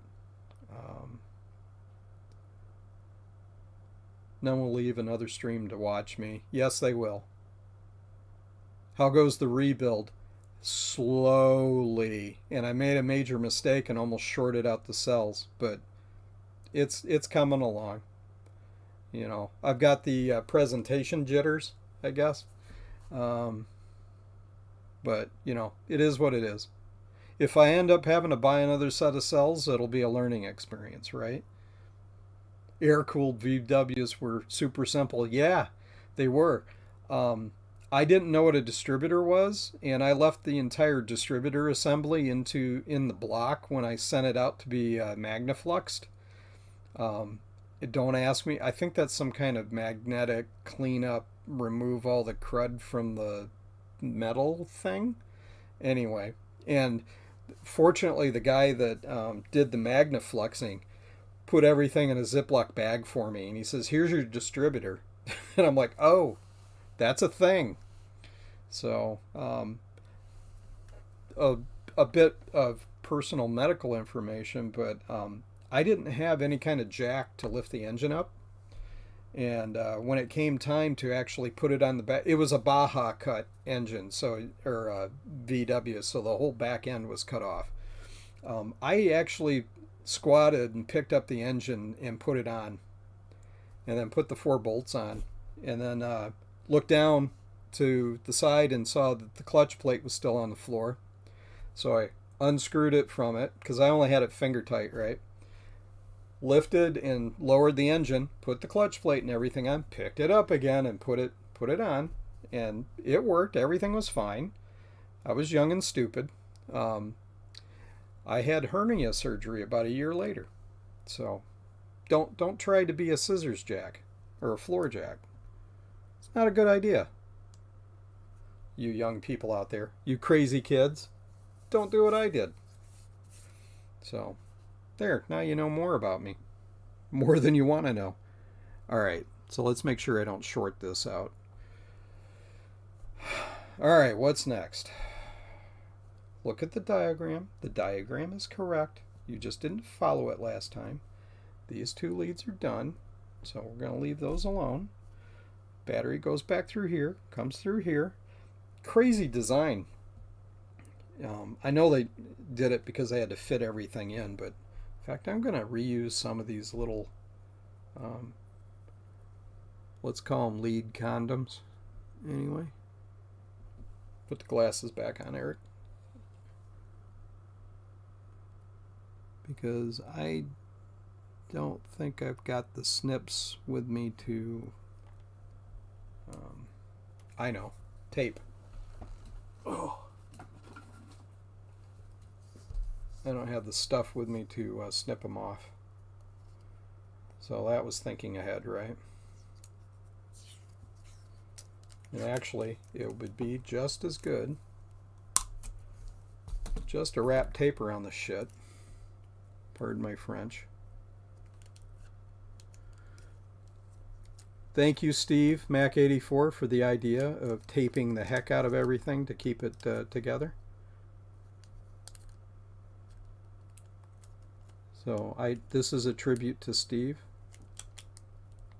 and his taping technique. No, I'm just kidding. I also do the same thing. Not to hold capacitors to the motherboard, though. Solder works better, right? Anyway. We're just going to leave that alone for now. I will clean it up later. I promise. I'm talking to the battery. You guys don't care. Or you shouldn't, anyway. I'm the one that's got... Well, you got your time invested in this. Thanks for showing up to my stream. I just don't want to short things out, so I'm just going to cover that up. Alright. What's next? Through here, this one goes across to the other side. So, okay, and these actually go to this. So the way this is supposed to work, this comes up through here.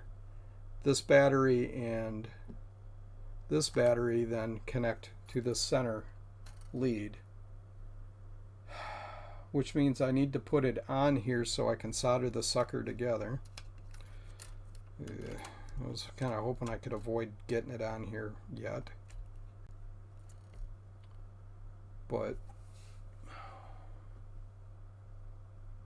I don't want to assume I could get that on there correctly without putting it on now. So, you know, honestly, the 500 series battery, even though it's got the daughter card in it and everything, is easier to put together.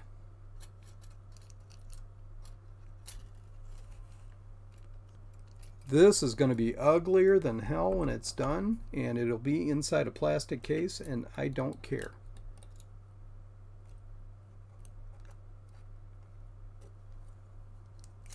As long as it doesn't self-destruct and melt. Okay, so this is awfully close to here. I don't like that.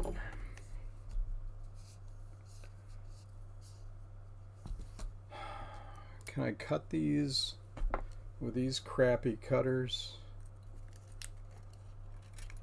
Let's see. Oh, Christ.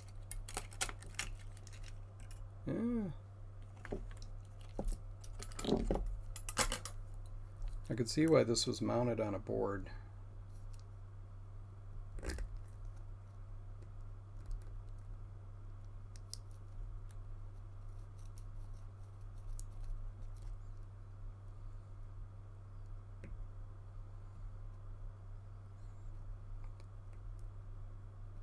Can nibble my way across.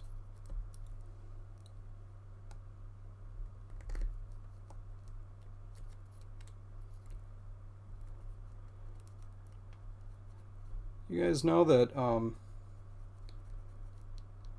the retro computer thing is relatively new for me. I actually, some of these tools that I'm using, I bought to build guitars.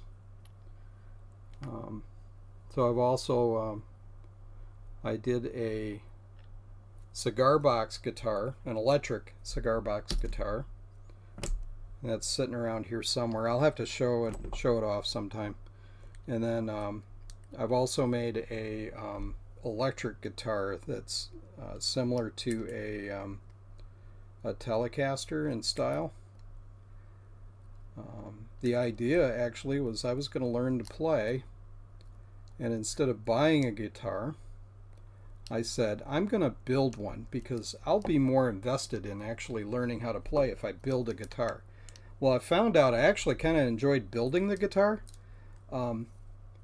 Arthritis is preventing me from actually playing it. So, but you know what the heck? I think I need a little bit of a break from this for a second. So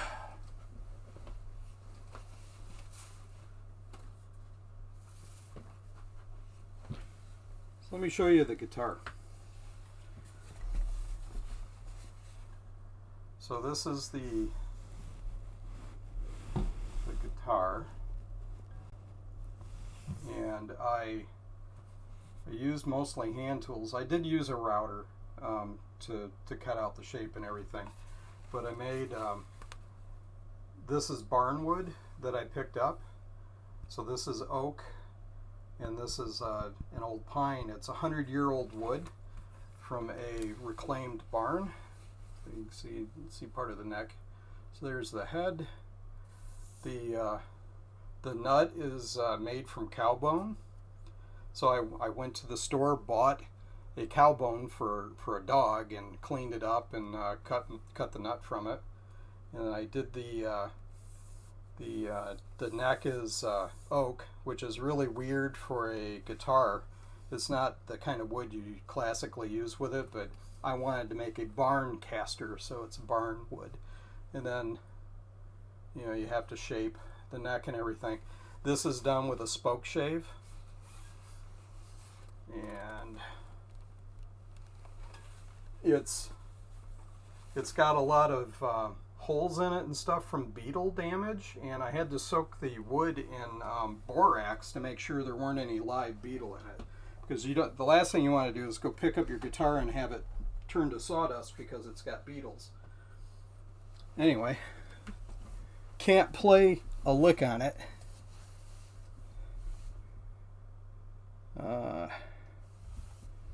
Catch up on the chat here.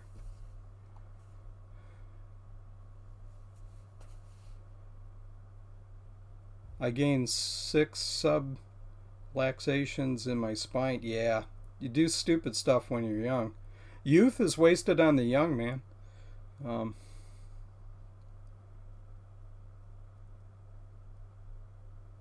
Gotta head out. Yep, thanks a lot for dropping in, Big Bad Bench. Appreciate it. Don't know what Ron's talking about. DOS. Do you mean disk operating system?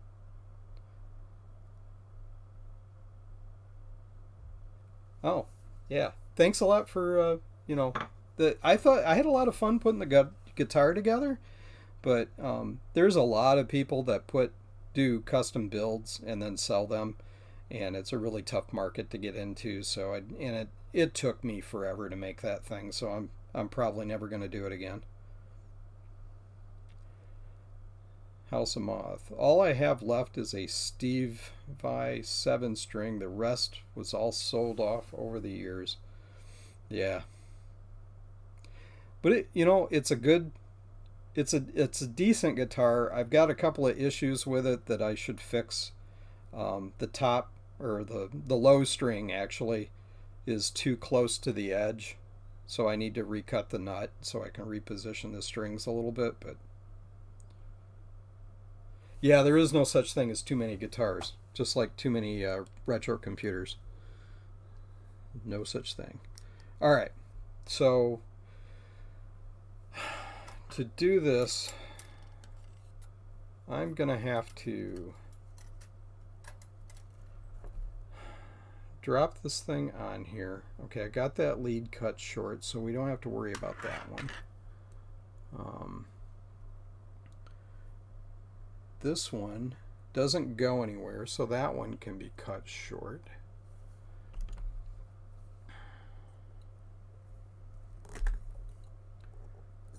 I should really invest in some decent cutters for this kind of thing, because these are junk.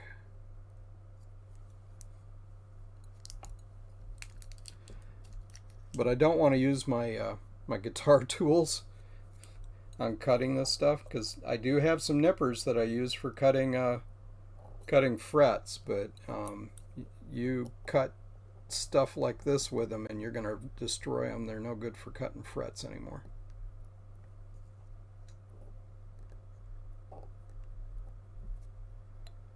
So I'll just have to make do with this piece of junk.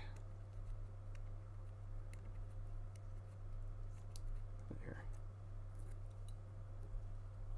It will work well enough. Wow, look at that solder ball on there.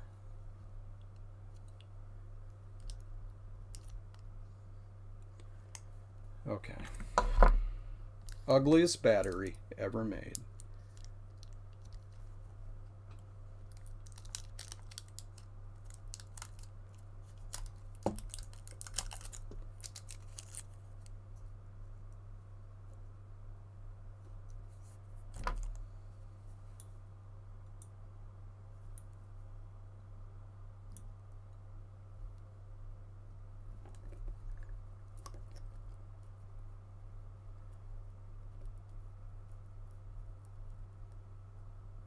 You know, Jay, you kind of do look like somebody who plays the guitar. So that's cool. You have over 100 total computers in your possession. Well, 100's just a number, man.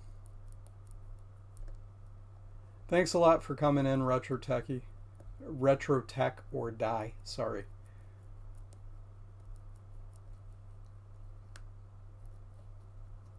Gosh, it's 10 o'clock. Yeah, there's no way I'm going to get this battery done tonight. AutoZone sells some half-decent side cutters if you need some in a pinch. They have the Dorman brand on the orange. Oh, okay. Good, because you can probably guess where I buy my cheap tools. And they're extremely cheap. And you know exactly which company I'm talking about, don't you?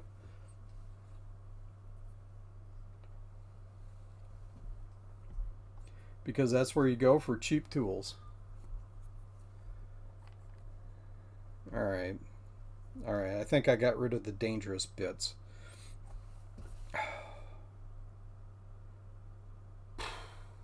So, do I continue or do I stop at this point? Let's just do one more. What is it that you say, Ron? Just 10 more minutes. 10 more minutes.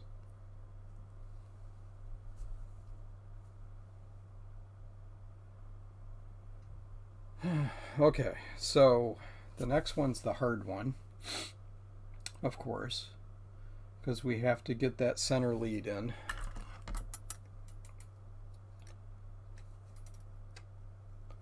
And it doesn't really need to have all this crap on it because I left a bunch of the metal from the last battery. So I am going to trim that because it's going to be nothing but trouble if I leave it on there.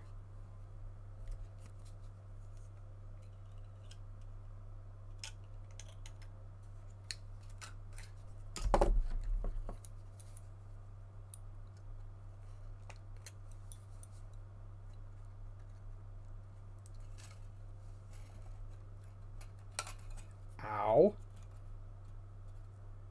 Sharp metal is sharp. So is the biggest danger to the retro community tetanus? Because I could see why.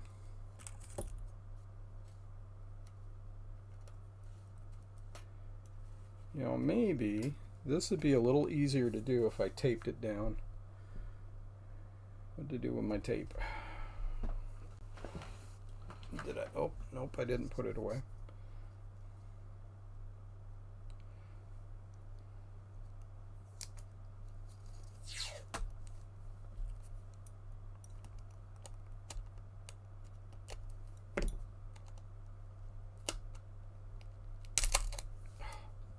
Really?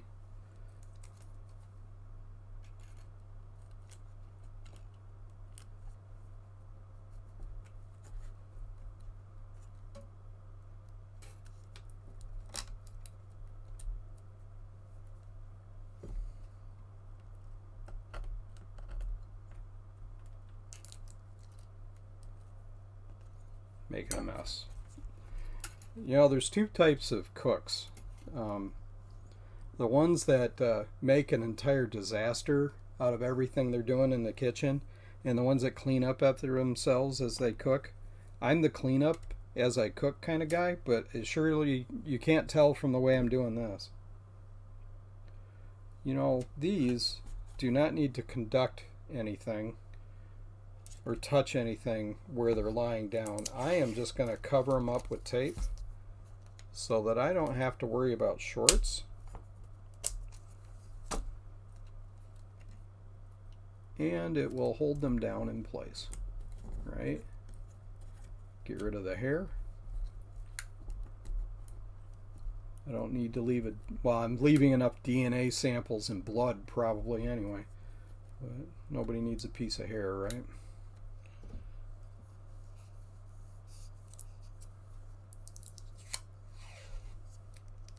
Who is Jonathan Goldman? It sounds like there's a story there. Vintage rat droppings. Yeah, I could see that being a real issue. I had a line on a, I think it was a 2CI from Marketplace from a guy in Ann Arbor, which is a city near where I live, who it was in a barn, and the rats or mice had chewed part of the floppy drive opening, but he had pictures of the inside and they hadn't gotten into the inside. And I thought he wanted $50 for it. It had a video card in it, you know, that he had separately. And I went on the Marketplace and offered him $20 because he didn't know if it was in working order or not. And he has not been on Facebook in, as near as I can tell, about 2 months. So the listing is like 20 weeks old. Oh, 4 months. And he's ghosting. So I don't know if it was a legit thing or, you know, he just jumped on Marketplace to sell it and had a Facebook account long enough to do it and then left. So, which is too bad because I'm actually kind of interested in finding a machine that I have to recap and, you know, do some trace work on and stuff to practice. And, you know, and every machine I've bought recently doesn't need work, which I know that's great and everything, except this battery obviously, but I kind of want something that needs some work. No, I do not want Steve's board. That's too much of a challenge. He can have that. But I wouldn't mind something that needs at least, you know, not necessarily severely battery bombed, but maybe lightly battery bombed, so that I could have something to work on.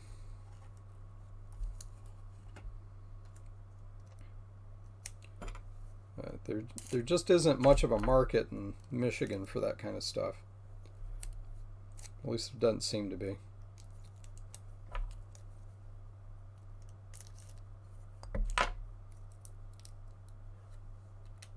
I don't know if do working 840 AV works boards even exist. It sounds like it's like a dream. Like maybe that was a prototype that was created by Apple and it was never actually released for real because none of them worked and they didn't recall them and fix them. They just reimbursed people and let them keep them because that's what it seems like. I've never heard of one that actually functions. I mean, Steve's done quite a bit in the last month with that compared to the last 5 years apparently. So more power to him.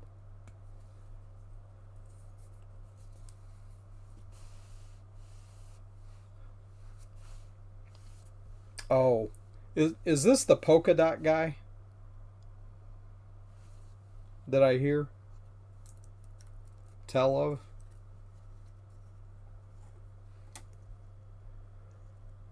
I tell you, some of the stuff I find on eBay is just ridiculous. Apple sticker, an original Apple sticker, and someone wants $79 for it. I'm like, I've got 3 of them. You know, they're not rare. There's a guy locally who's got a Macintosh portable. He wants $1,000 for it, and when you look at the pictures in detail, the case is broken on one edge because it's not mounted all the way down. He claims it runs, but when I asked him to give me video of it, he's like, "Oh, I'm sorry, I don't have time." So I'm like, "Yeah, yeah." I offered him $100, so he's still trying to sell it. You know, I suppose it might be worth a couple of $100 to somebody trying to piece one together. Yeah, polka dot guy. Okay. Yeah, you guys never talk about him by name. It's always polka dot guy. But I understand that. You know, you wouldn't have to say his name if you got a code phrase for him, right? Okay. I should be able to solder this together. Should I do that lead? It's pretty ugly.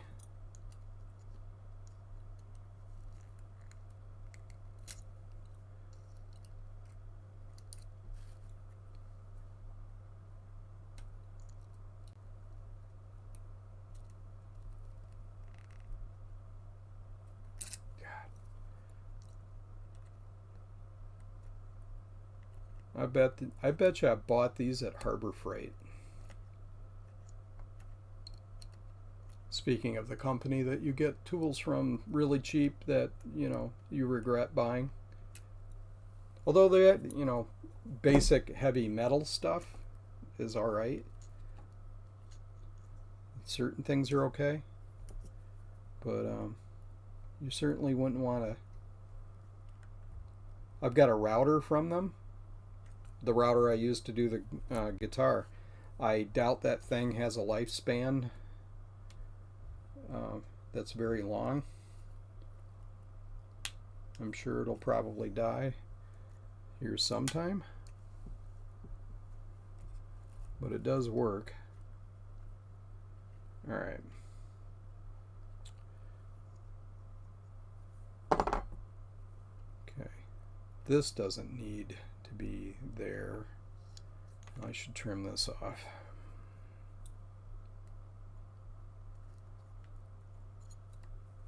If I can do it without shorting things out.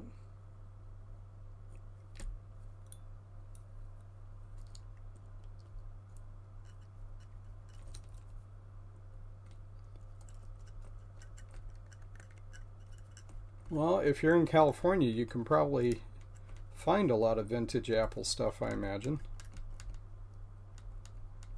You know, Kai mentioned on his stream with Steve, I think, mentioned going to Bai in, you know, the Japanese reseller, you know, where they help you buy from, what is it, Japanese Yahoo. And he got a pretty decent deal on a Quadra 700, and I thought, well, that's the way to go. I went there and looked, and I think the current price craze has caught up with them, because I found a Quadra 700 and they wanted like $800 for it. Plus you have to pay, you know, even slow boat shipping from there is you know, $40 for something like that. So I'm like, I don't want one that badly. I mean, I want one, but I can't afford those prices.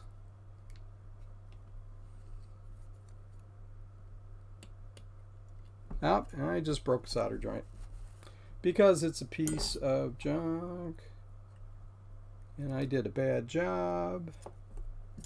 and it's not mechanically sound. Oh yeah, the Volkswagen that I rebuilt leaked like a sieve.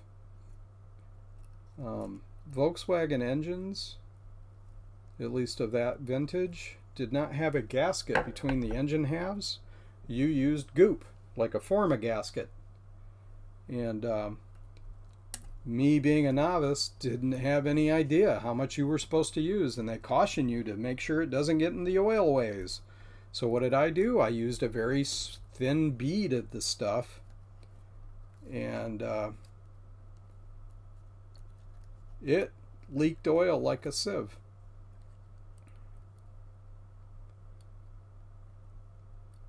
But hey, it worked. It got me from point A to point B. I drove that car for a couple of years. Another thing, it had L60 slicks on the back. I live in Michigan. Michigan has snow. So the first time we had a snowfall and I drove that thing, I did a 360 on a bridge because I had slick tires on. Scared the crap out of me. So I took, it had wheel hubs on for like Chrysler wheels or something like that. Anyway, I put snow tires on it. Dumbest looking Volkswagen you ever saw. But hey, it actually had pretty good traction in the snow.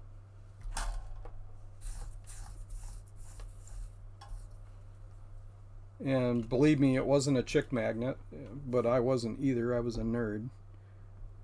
So let me put some flux on this. Boop.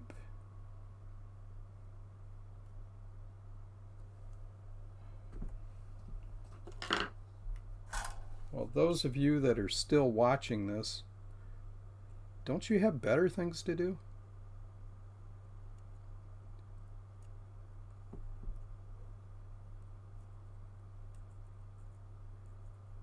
Not that I don't appreciate it, but this has got to be pretty boring TV. Ow, that was hot.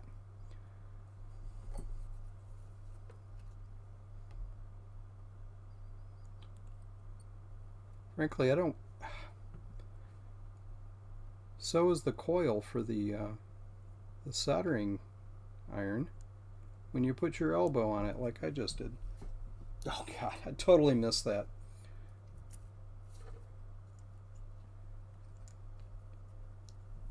Come on, Eric.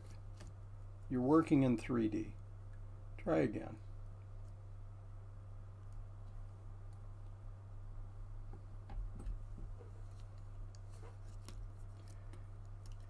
Oh, what was I talking about?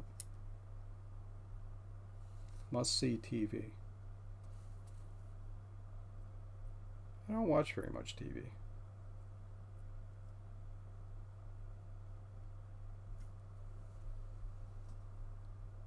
Lately, I'm watching a lot of Mac 84 TV. If I had anything better to do, I'd still be too lazy to do it. So you'd still be here. Yeah. Well, I probably have built up some suspense. Is he going to be able to actually complete this job? Unfortunately, probably not tonight. But I've come close to screwing it up, but it hasn't. I haven't yet. You know, I'm going to hold off on connecting that in case I need to move this. So let's do the difficult one. Sure, why not? I only have to work tomorrow.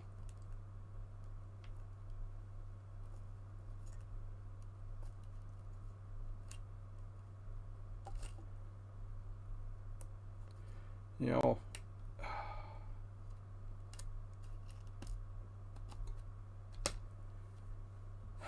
I don't think I want to try to solder all three of these on at the same time. I think I should just do one. and maybe do it on one side.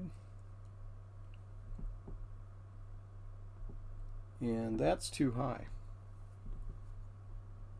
So I left some of the lead from the other battery on there, and I definitely don't need that much. So let's get rid of that.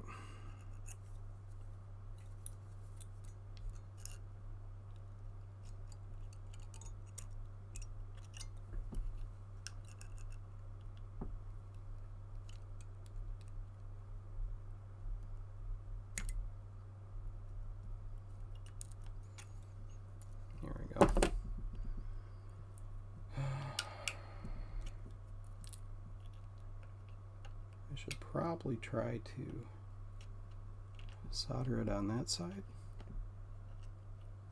Yeah, why not?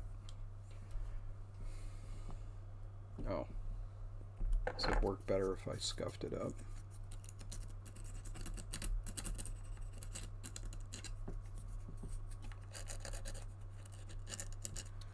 Yeah, I really should be working on my HyperCard video. I've got a lot of it. Well, I've had the outline since I started it. I've got the HyperCard PowerPoint presentation part done for the next 2 videos, but I need to actually spend the time to record them. And I got a little burned out on doing that during Marcintosh, frankly. I think a lot of us did, because that was it was intense. It was a lot of fun, but I didn't do my taxes until I think the weekend before the deadline, and I almost always do them as soon as I get my W-2 information, and I didn't. And I was getting a refund, so all I did was delay getting a refund.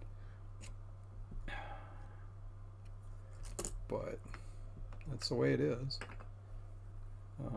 Wouldn't trade it, though. It was a lot of fun. Looking forward to next year. I'll still be working on the HyperCard course next year.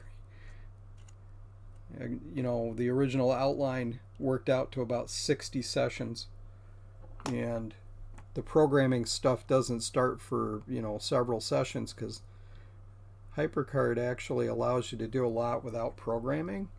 And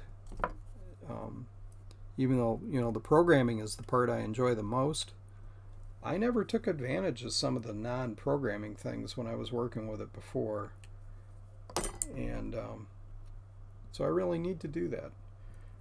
I'm not going to be able to get an alligator clip on there. I'm going to have to hold it with the tweezers.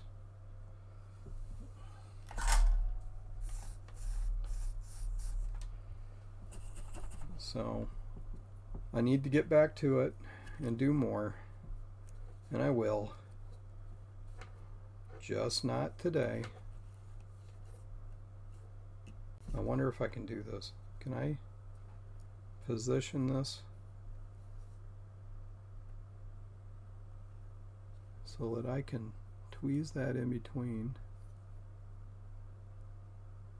Try anything once. Ow.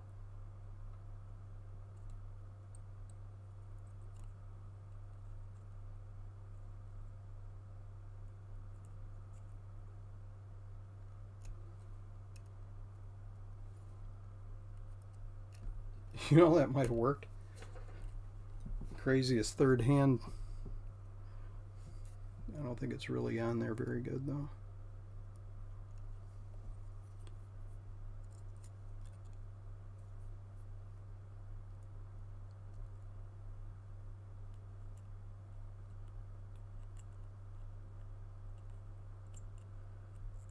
But I had a lot of fun in Marcintosh. I learned a lot. And I'm looking forward to learning more. Yeah, I've got another spool. This is almost gone, though. You're right.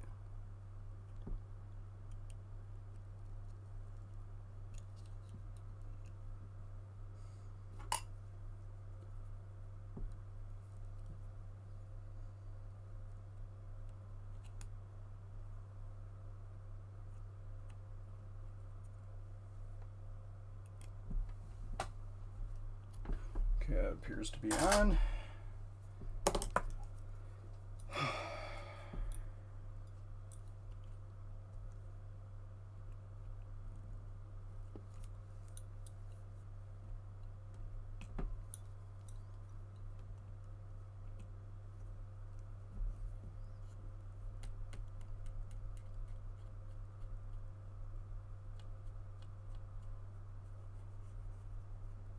So Trina, what are you going to be streaming about tomorrow?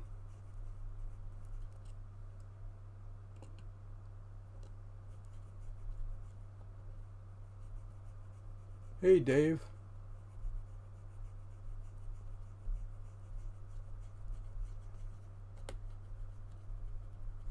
Yeah, I really should buy like a 1 pound roll of solder one of these days.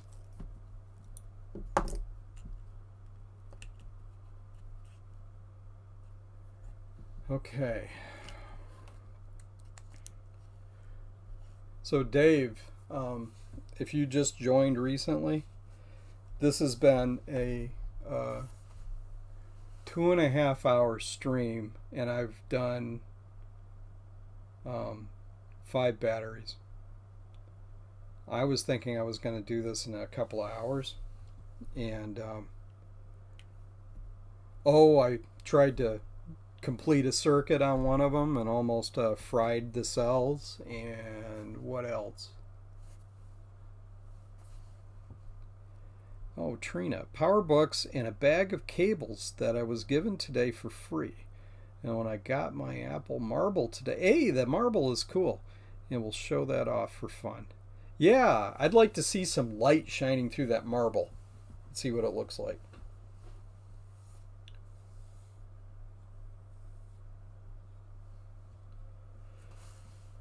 Yeah, I'm live. If you're talking to me, Alex. No, you didn't miss much. I barely got started. So, I'm taking it really slow because I'm live streaming and I'm not 100% comfortable.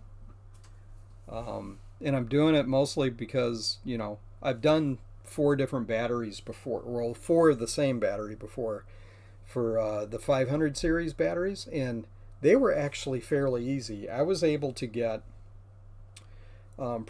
pre-connected batteries, and I only had to cut 2 leads and flip the batteries around and put a fuse in between.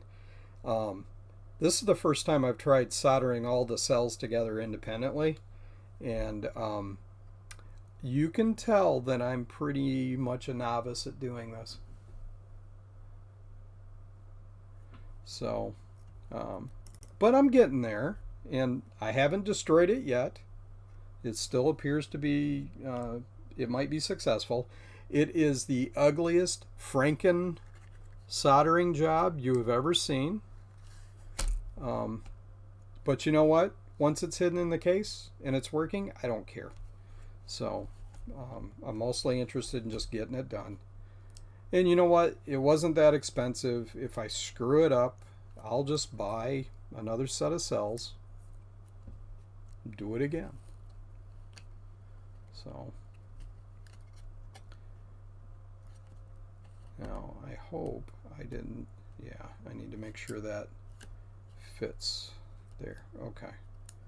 Fortunately, these cells are not as tight as the originals. The originals are longer. They're over here. So I've got some, play, slop room, which thank God, because I need it. I'm also reusing the, I guess these are current fuses, so that if the batteries, draw too much, or too much is drawn from them, these probably go. Or, it keeps it from overheating and blowing up.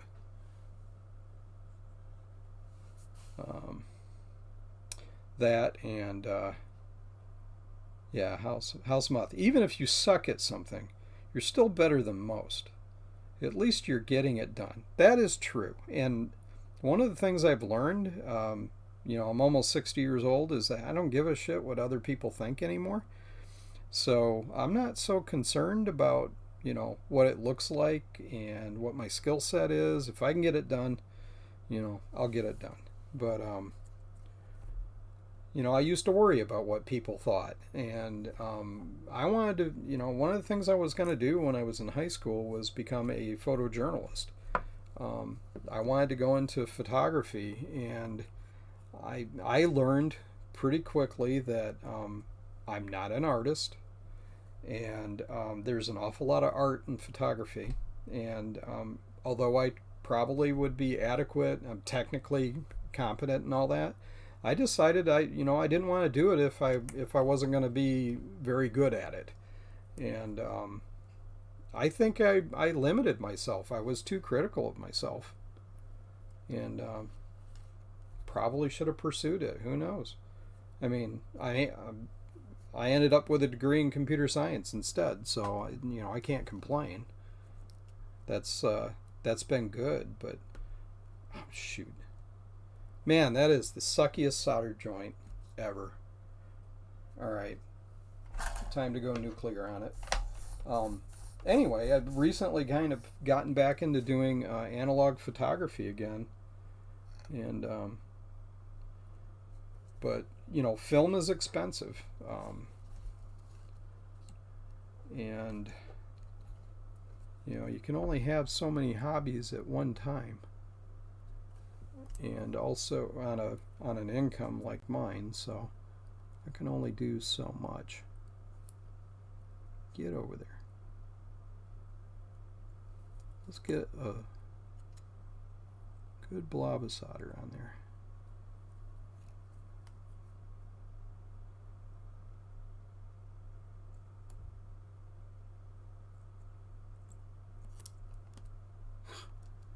Well, there's that good blob of solder right there.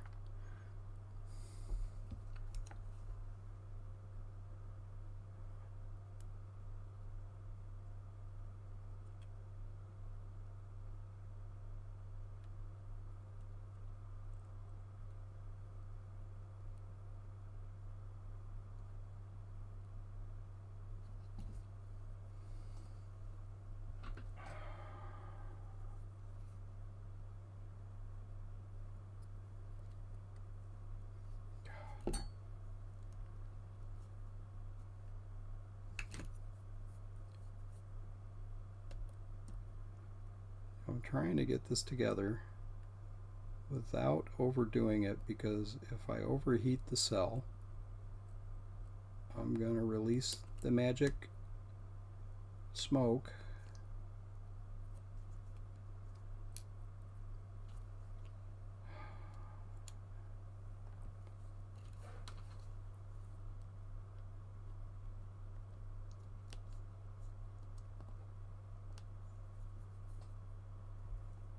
You know what they say about the dancing bear?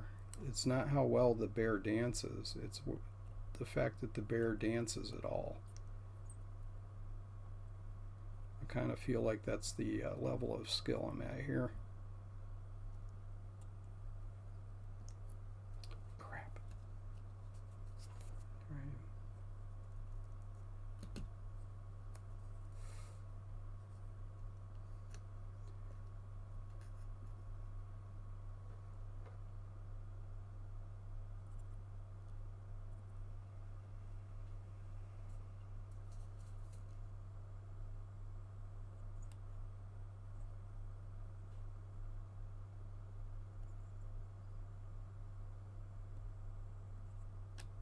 Ow.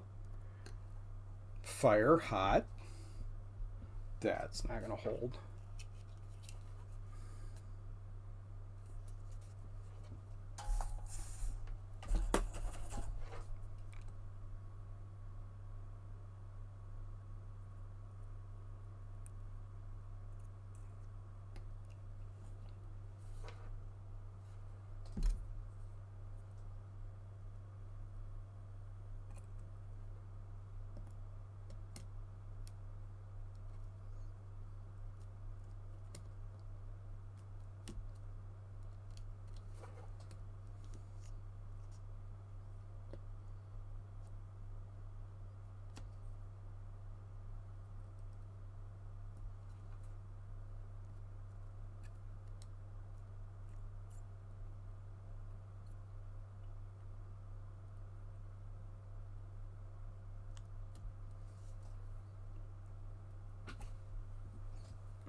Ah, shit.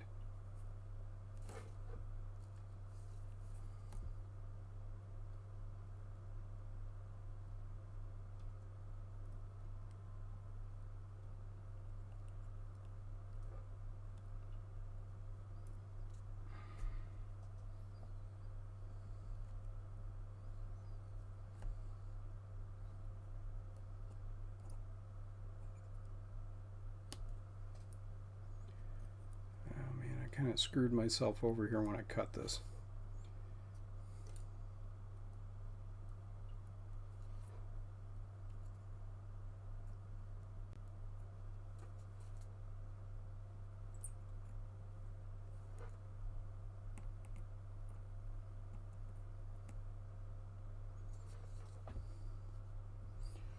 We'll leave it at that. It'll be amazing if this thing works. Peaceful soldering. I wish it were peaceful.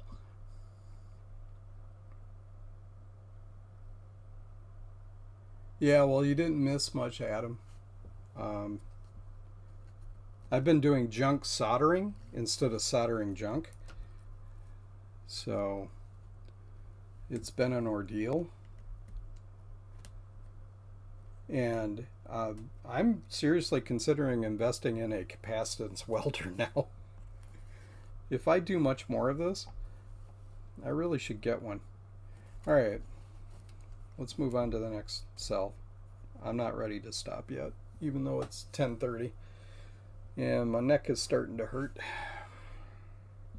Maybe I should shift a little closer here. Alright.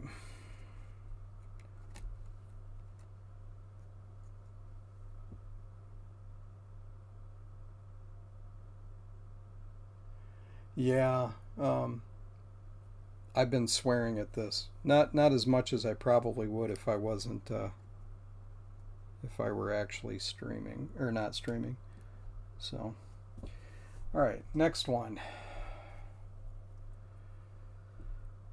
I used to have all these cells in order and now I don't. So, I double check things. That's plus. It goes to minus. Okay. That is minus. This needs to fit here.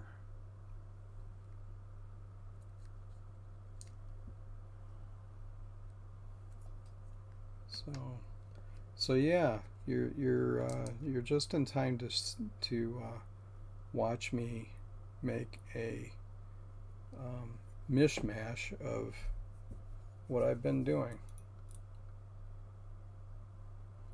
which is not very skillful soldering.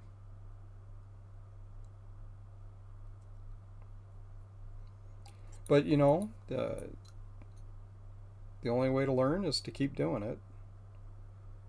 And it's not very expensive. I mean, yeah, it cost me 20 bucks for the cells. And if I overheat one of the cells and it releases it vents, then I've wasted $2, right? I can buy more cells. Not the end of the world.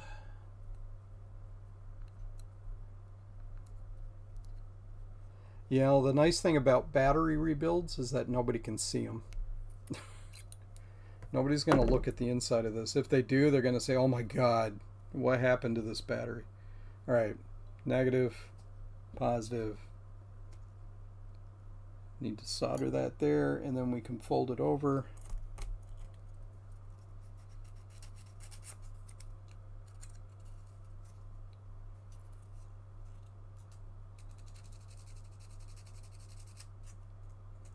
Fortunately, these are nickel metal hydride cells, so the possibility of them blowing up is nil. They can still die a hot death if you overheat them. But in general, they tolerate unskillful soldering like mine. So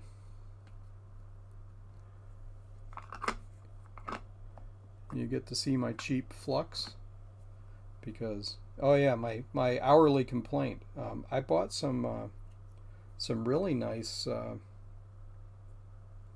sample 88 flux, and unlike Justin, did not notice that it didn't come with a plunger and tip, so I didn't order one. Justin was smart and read the fine print where it said you could order one for $2. So now I've got this really nice flux, and I can't use it because I don't have a tip or a plunger. You know, the plunger I could jury rig, but I can't really do the tip. So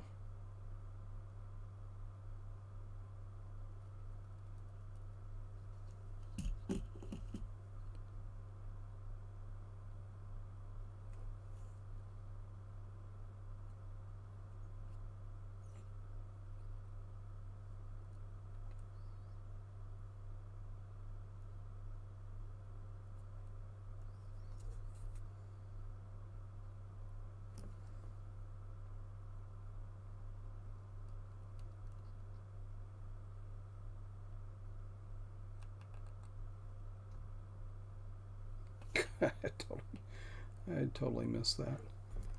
Clamp.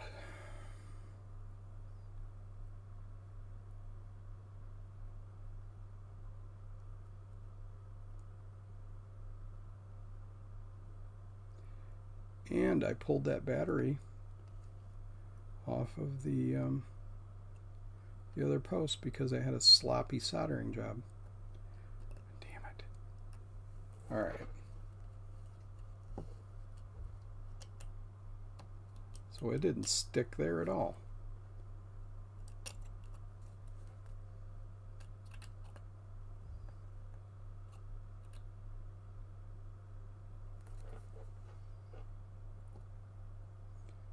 So Adam, this is the stream where you learn not how to do this?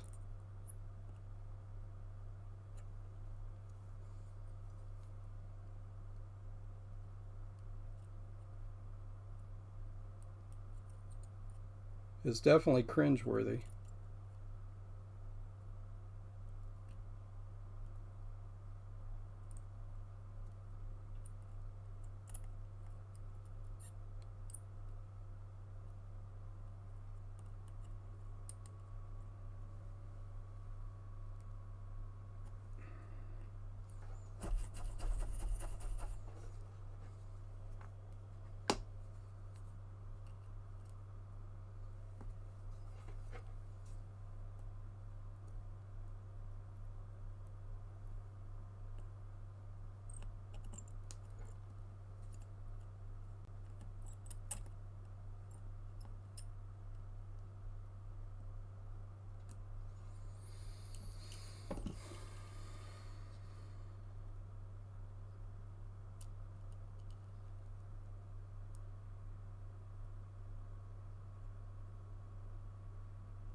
Okay, maybe that'll hold.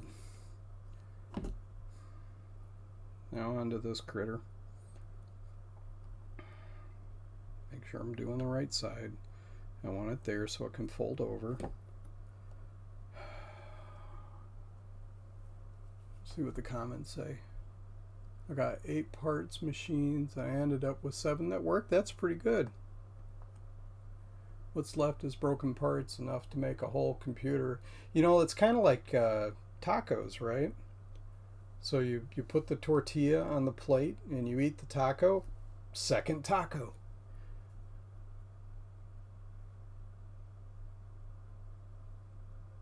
It's not repairable, but there might be a few chips that still work. Yeah, you could always harvest the chips. Keyboard can donate parts, yeah. Steve is tired of you sending him junk. Never. How could Steve get tired of you sending him junk? Steve loves junk. Steve can't get enough of junk.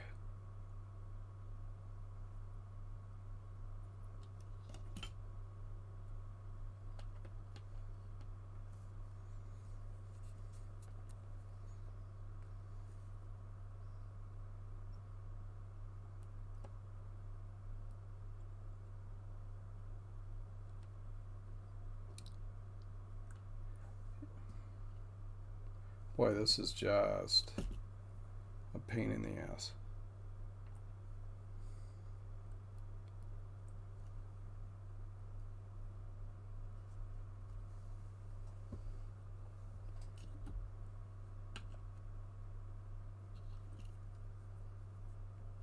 I'm thinking that buying a capacitance welder is a better and better idea as I do this.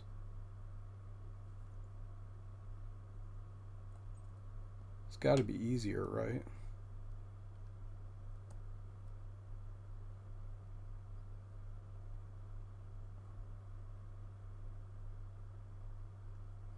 And somebody's going to tell me that they're a pain in the ass to use and constantly fail or some such.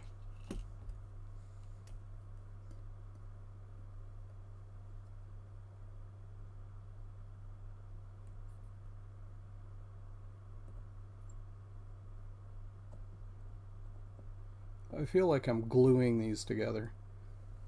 You know what? Maybe the glue will hold. Steve fixed those 3 Mac 2X boards. Yeah, that was a really great stream. I learned a lot about fixing traces and stuff by watching that. Also, Bruce's streams. Sorry, starting to get punchy.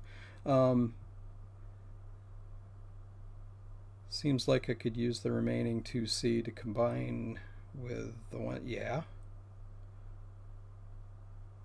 Yeah, Dave, tell us when you're streaming. I want to test this Mac 2CI, but my 13-inch Trinitron is buried under Apple II parts. That sounds like a nice problem to have.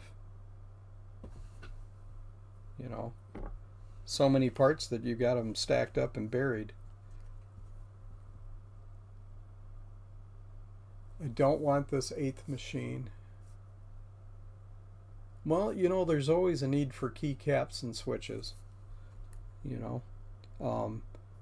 I sent Ron that ergonomic keyboard, Apple keyboard. It was missing a key. I think he did a short on it. And somebody had one, so he was able to put it back together so it had, all the keys. So that's always good.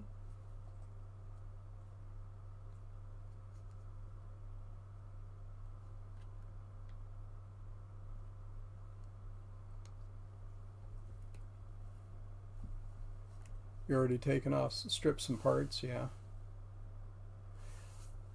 I've been looking to buy a machine locally that doesn't need a huge amount of work.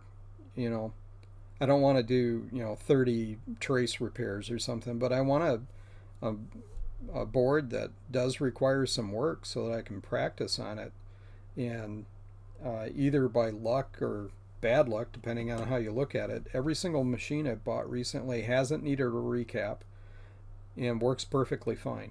So, I know a lot of people would be like, oh, there's no problem there, that's great.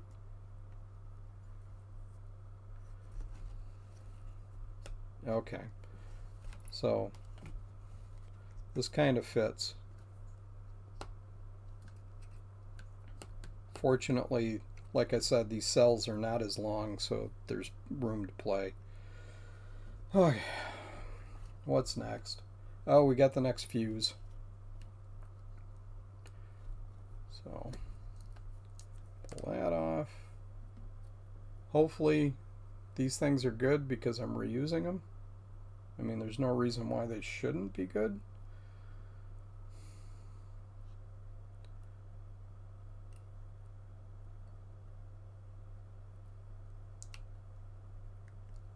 so I should be able to put this there. That's the correct orientation.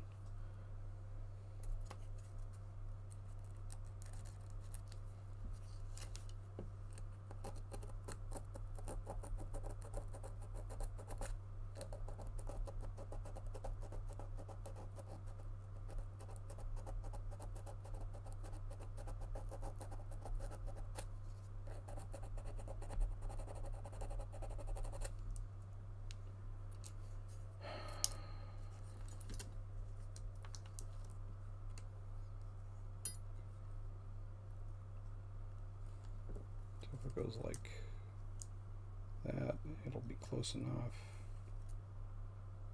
Hopefully I don't fry the cell.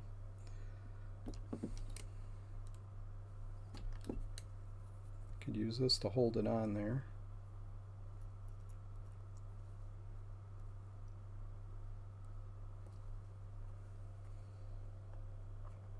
Put some of my nasty paste flux.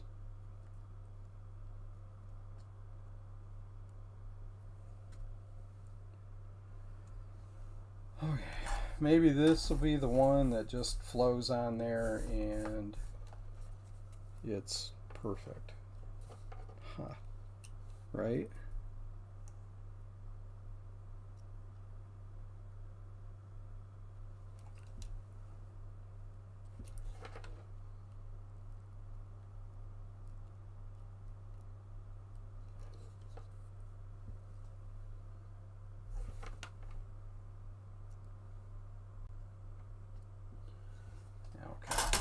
That's not right.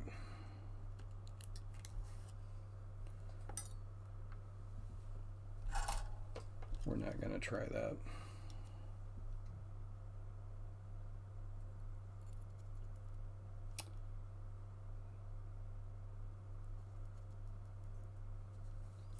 Okay, so you're not going to adhere. Get rid of the solder balls.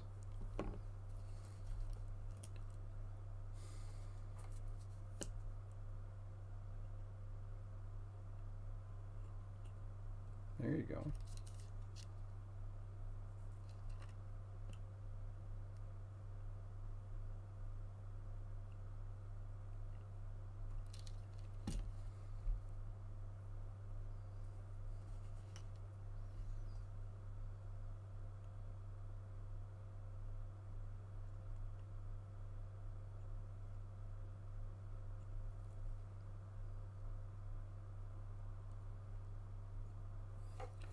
That's not going to work.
What was that, Jay, you were saying about magnets?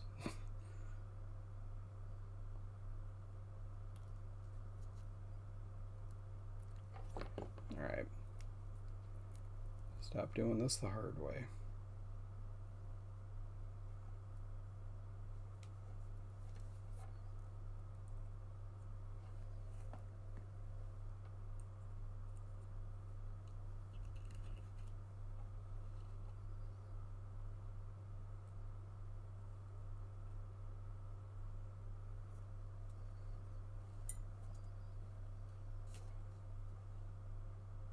Ow. Metal gets hot when you use an iron on it.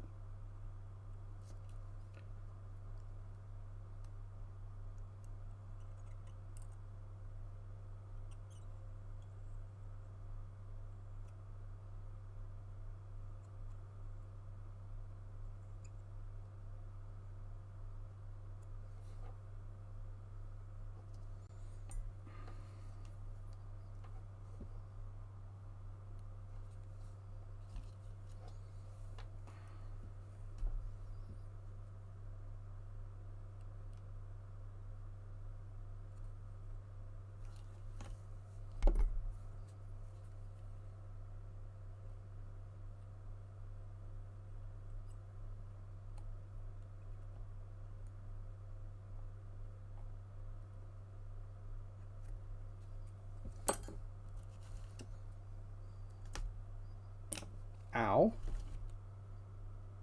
That might have worked.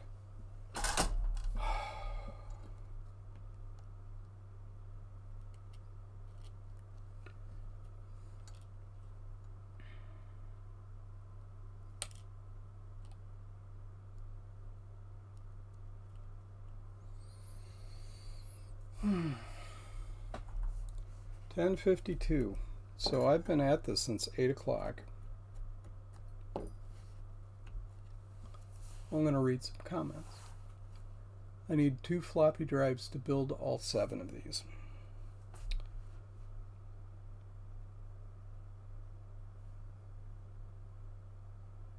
Never had an Amiga. I remember them being touted as better than anything else out there at one point for graphics and all that.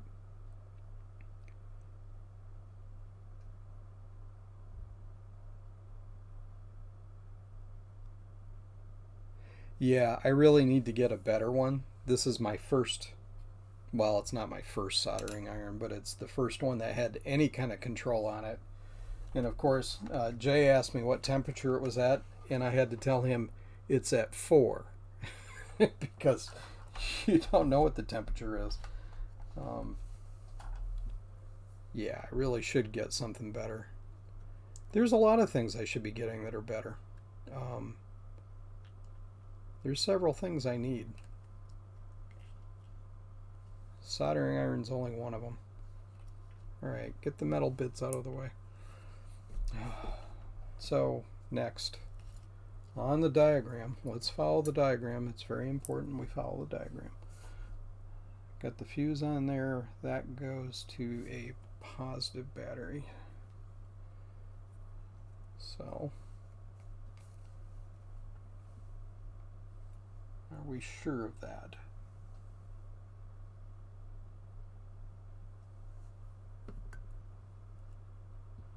Did I just screw up again?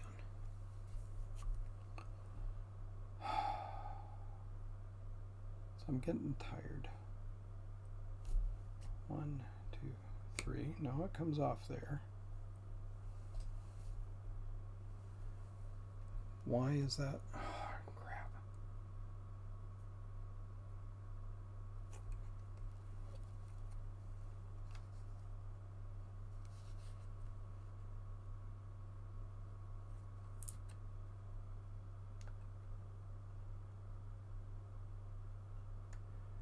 Because it's wrong.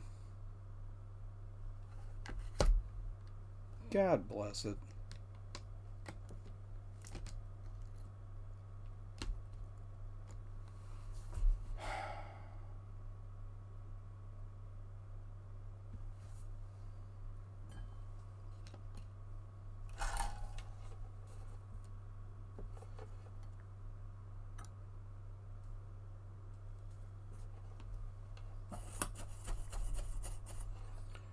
I probably should just stop working on this, because I'm obviously too tired to do it right.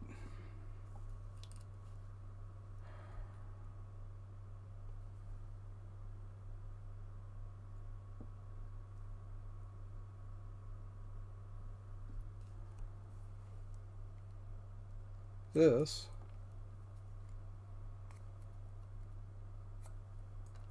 is positive to positive here, because that's the terminal that comes back here.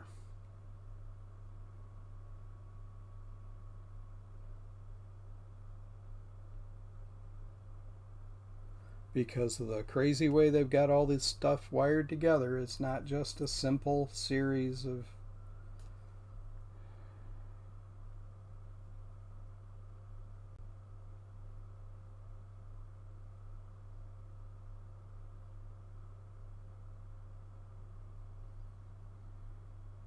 okay.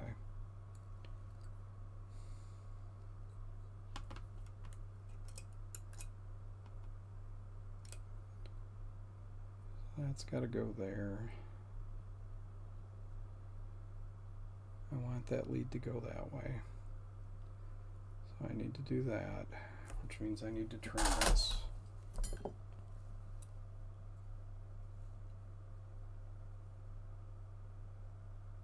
Yeah, if you look at Tinker Different, Adam, somebody made a comment, can't I just drop in a battery pack with the two leads coming off that fits? And Kai had to tell him that it wouldn't work. Um, I don't remember exactly what he said, but basically it was like, nope, can't do it that way. And when I did the 520s, it did something similar where it had a, a simple, you could almost use a simple pre-wired pack. In fact, I bought pre-wired cells and only had to flip some of the cells around and then put a fuse connector going the other way. So it was actually a lot simpler than this one. The problem with the 500 series batteries is that you've got a battery management circuit board in them, and they're a royal pain in the ass. So I managed to short it out and blow a resistor, and it was the first surface mount resistor it's the first surface mount anything I ever did. I've got pictures of the really lousy soldering job I did to put that on there, but you know what? It worked. It was crooked and it had a big blob of solder on it, but it didn't short anywhere, so it was a success. Had to have somebody help me identify what kind of resistor it was because I had no idea what to order. And someone from I don't even remember who it was, someone in the retro community helped me figure out what to order. So I ordered a single surface mount resistor and spent, what, 50 cents for the resistor and $6 for shipping. But, hey, it was worth it. I got it working. So my 520C actually has 2 batteries for it. And with a blue SCSI in there, it actually it lasts quite a long time on a battery charge. So that's kind of cool. I haven't been able to go to a coffee shop with it yet, so I can impress the hipsters, but you never know. One of these days I will. So it's the reason why I'm fixing this battery. Frankly, it's because I'm going to take this computer camping with me, and I actually would kind of like to sit on the wherever I want and be able to have it run off the battery instead of being plugged in. It's kind of the whole point of a laptop.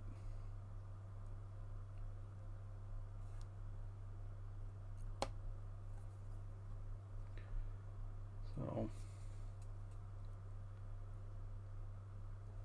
otherwise, I wouldn't go to the trouble. I like Ron's 3D print thing he's doing for the 500 series, or was it the 100s? Yeah, it's the 100s, not the 500s. So that you've got a battery cover that you can use.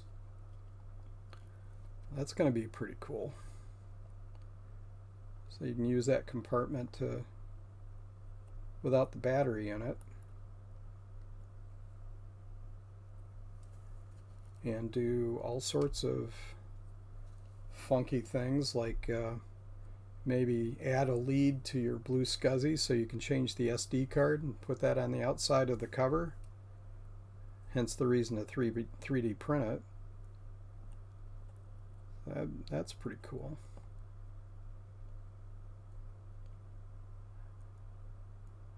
Gets that done, I'll order one.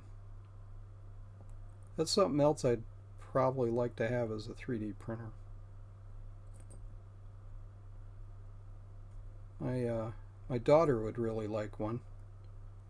We almost pulled a trigger on one of the resin printers, but after I looked into it, it looked like it was going to be pretty expensive for resin material. The liquid resin. kind. Okay. Alright, so that's the correct polarity now.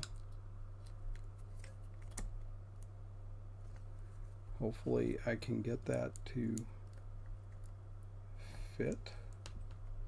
It's a little bit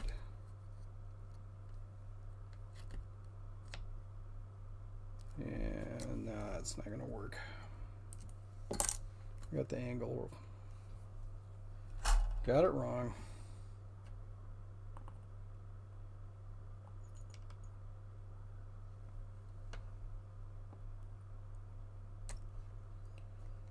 Don't release the magic smoke, Eric.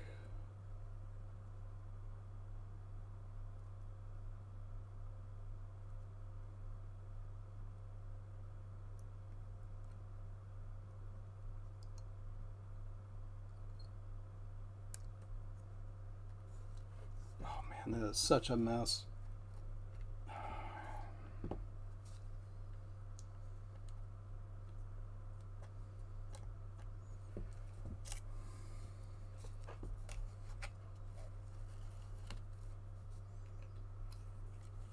Now I'm getting into that mode where I just want to get it done, which is probably when I should stop.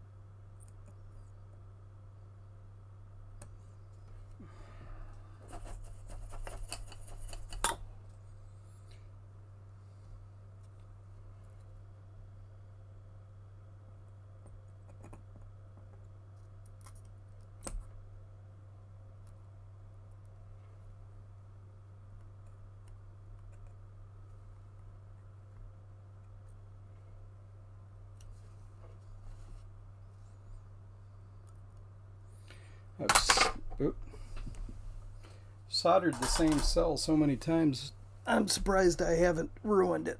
Oh.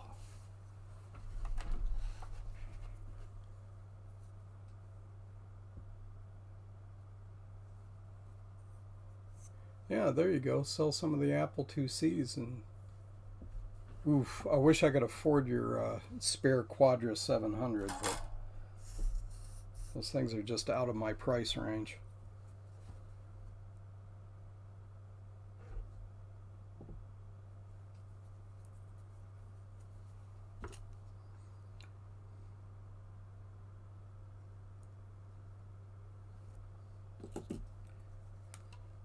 Not when I'm buying computers for, you know, like this E-machine I got for 40 bucks.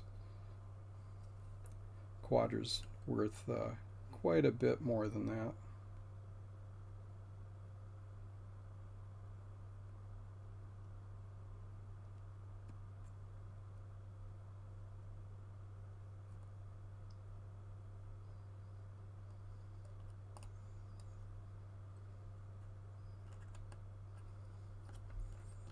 Okay, soldering these two batteries independently is not working.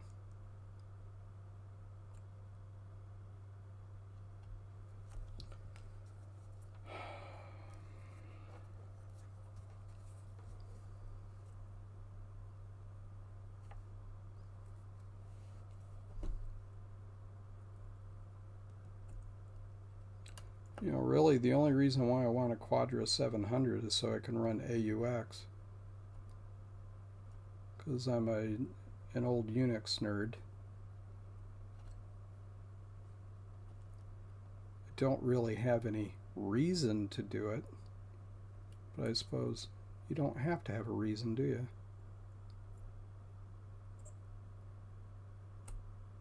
Just the desire.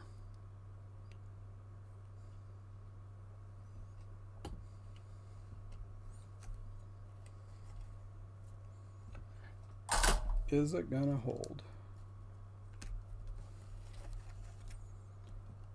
I bet you I get this thing all set up, wired in, and it's gonna heat up like a Roman candle because how bad a job I've done soldering it.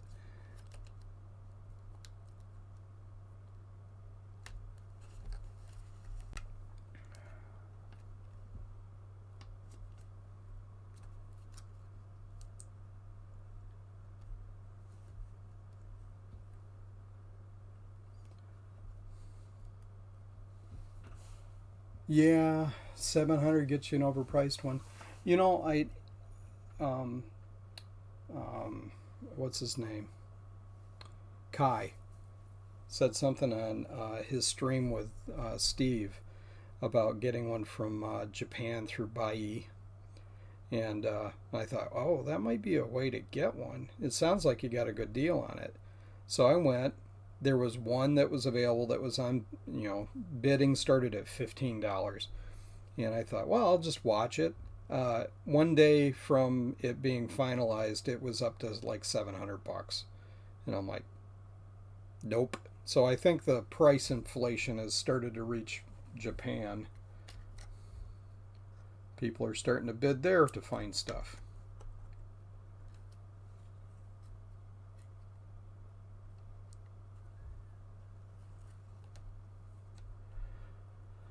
Okay, so do I continue? You know what? I think I better stop. I'm making too many mistakes. So I'm just going to relax for a bit here, and whoever's left on the stream, we could just talk. So might as well do it while I'm putting stuff away, right?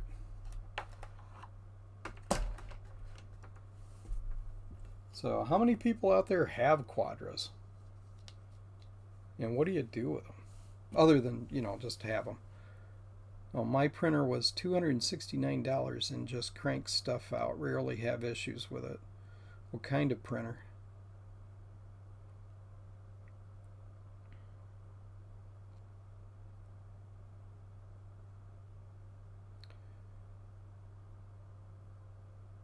Creality printers? Never heard of them. Sounds cool.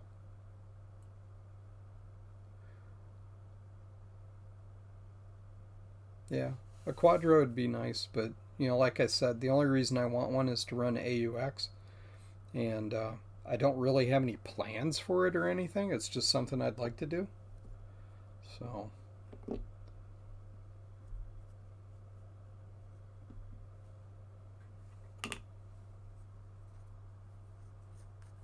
Ender 3. You mostly play SimCity on your Quadra?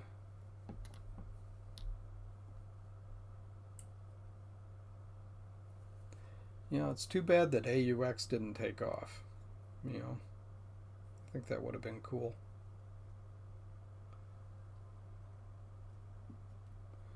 From what I understand, they created it mostly because of the government specifications for software, and Apple wanted to get into that market, the federal government specs.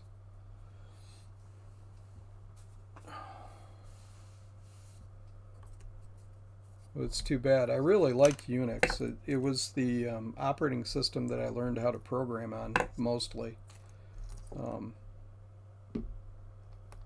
I did BASIC on a PDP-11, but almost all of the C that I did was Unix based. I really liked the C programming language. The teaching language at the time was Pascal, and I really just didn't like the string handling in Pascal. Just kind of thought C was a little elegant. And I realized memory allocation and all that being manual is it's one of the reasons why you have the modern languages, memory management and all that, so that you don't make the mistakes you do with in C. But I think a lot of people, and people have made arguments about assembly too the same way, that not understanding how things function at that level really kind of limits your understanding of the architecture and the modern environments. Although, you know, it is progress, and I understand that. I think we've lost a little bit by not knowing how to program at the assembly or C level. When I learned C programming, we actually looked at the compiler output that was in assembly so we could learn assembly at the same time.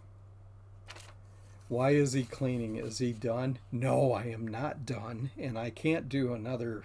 I've been making mistakes, stupid mistakes, and I really don't want to blow these cells by doing stupid mistakes. So yes, I am cleaning up. I'm just going to chat for a bit and then call it a night, because I do have to be somewhat coherent. Yes, I'm in management, and I no longer program for a career. And it's kind of a challenge because I'm not managing programmers. That would be easier. I'm managing business analysts. And although, you know, I've worn a lot of hats throughout my career, and, you know, doing requirements analysis and design is something I've done. It's the least favorite part of software development for me, and I'm managing a group of people that do what I don't like doing, which is probably good, because then I would be trying to do their job, right? Boo, throws tomato. Well, why don't you do a long stream of repairing some beige Macs, Jay? How about that? Is that a challenge? Yeah, I could use some stickers. I've got some stickers here, but I don't have them all. In fact, I think Mac 84 is probably behind on his email. I won't say any more. I'm streaming tomorrow. Good. What are you going to be streaming, Jay? Is it going to be one of those fancy Intel Macs? Or is it going to be something vintage? Well, I guess an Intel Mac is vintage now, right? Tonight is your turn. Yeah. Hey, I still haven't killed a cell. So far I'm successful. I've got halfway through the cells, right? I can never make a living rebuilding batteries at this rate. Justin sent me a 2C board that needs a fixing. Yeah, that should be fun. Aren't 2CIs kind of a pain in the butt? I'm starting to get blurred on them because, you know, is that what Steve fixed recently? Was three boards? Were those 2CIs? You're gonna make it a video assembling bright white Apple 2Cs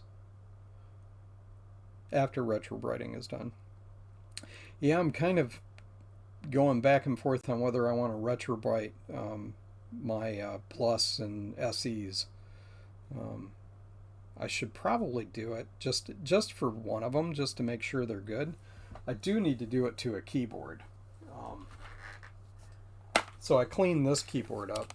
It came with the eMac I got, and you can see it's yellowed.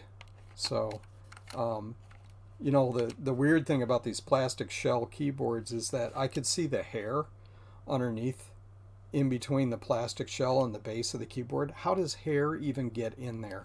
But I guess after, 20 years, it's going to happen.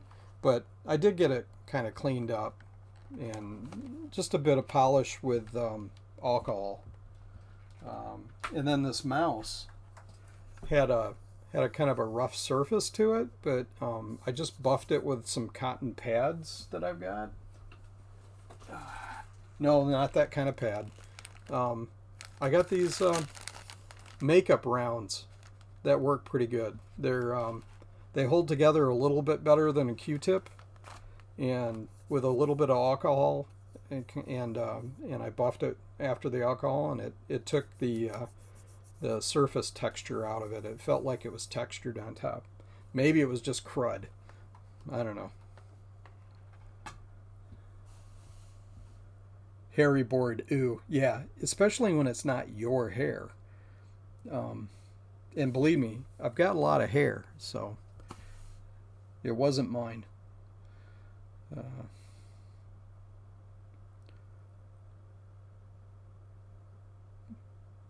Beige board, Intel board, ham radio, or sex toys. Electronics is electronics. I fix them all. So, are you into ham radio? That's a hobby I didn't get into. I almost did. I did some shortwave DXing when I was young, but that was it. I never did get into transmitting or anything. For one, I didn't want to have to learn how to do Morse code. Back then, you had to. USB stuff is too modern for me.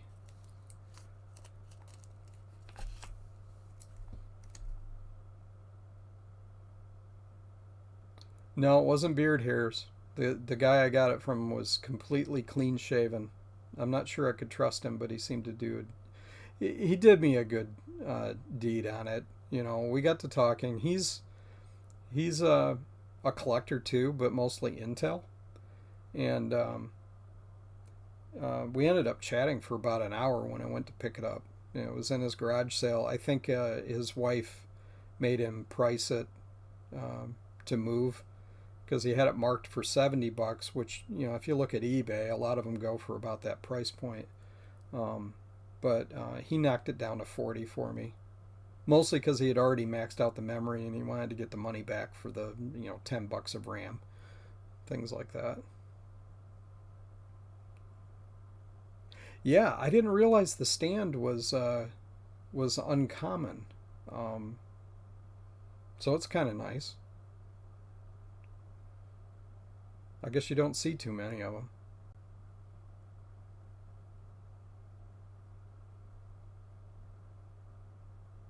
You're not into ham radio. Yeah, that's a different group, an aging group. You know, they had to take away the. I think one of the reasons why they took away the ham, or not the Morse code requirement to be able to signal at a certain number of characters per minute, was so that they could try to get people interested in it, because everybody would get to the testing and like, nah, I don't want to do that. You found more Apple IIe boards you forgot about. Adam, just how many do you have an inventory? Just how many computers do you have, man?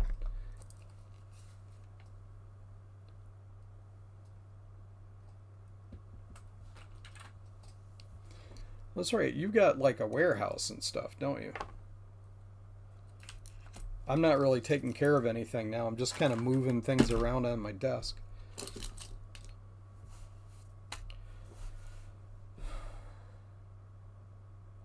The stands are hard to come by. Oh, okay. Well, if I ever consider selling it, I guess I can get a decent price for it. I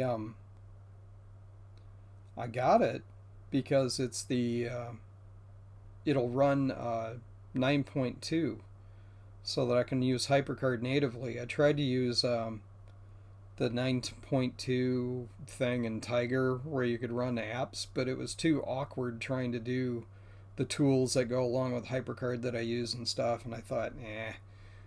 So I'm not going to use the iMac for that. I'll use this. Too bad it weighs a frickin' ton. I'm surprised that the acrylic base can hold it up. You have about 150 computers now. They are inventoried, but the parts are still disordered. Yeah, I can imagine that must. You probably have 10 times as many parts.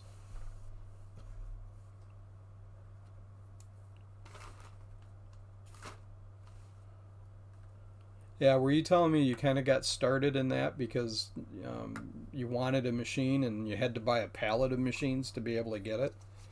So,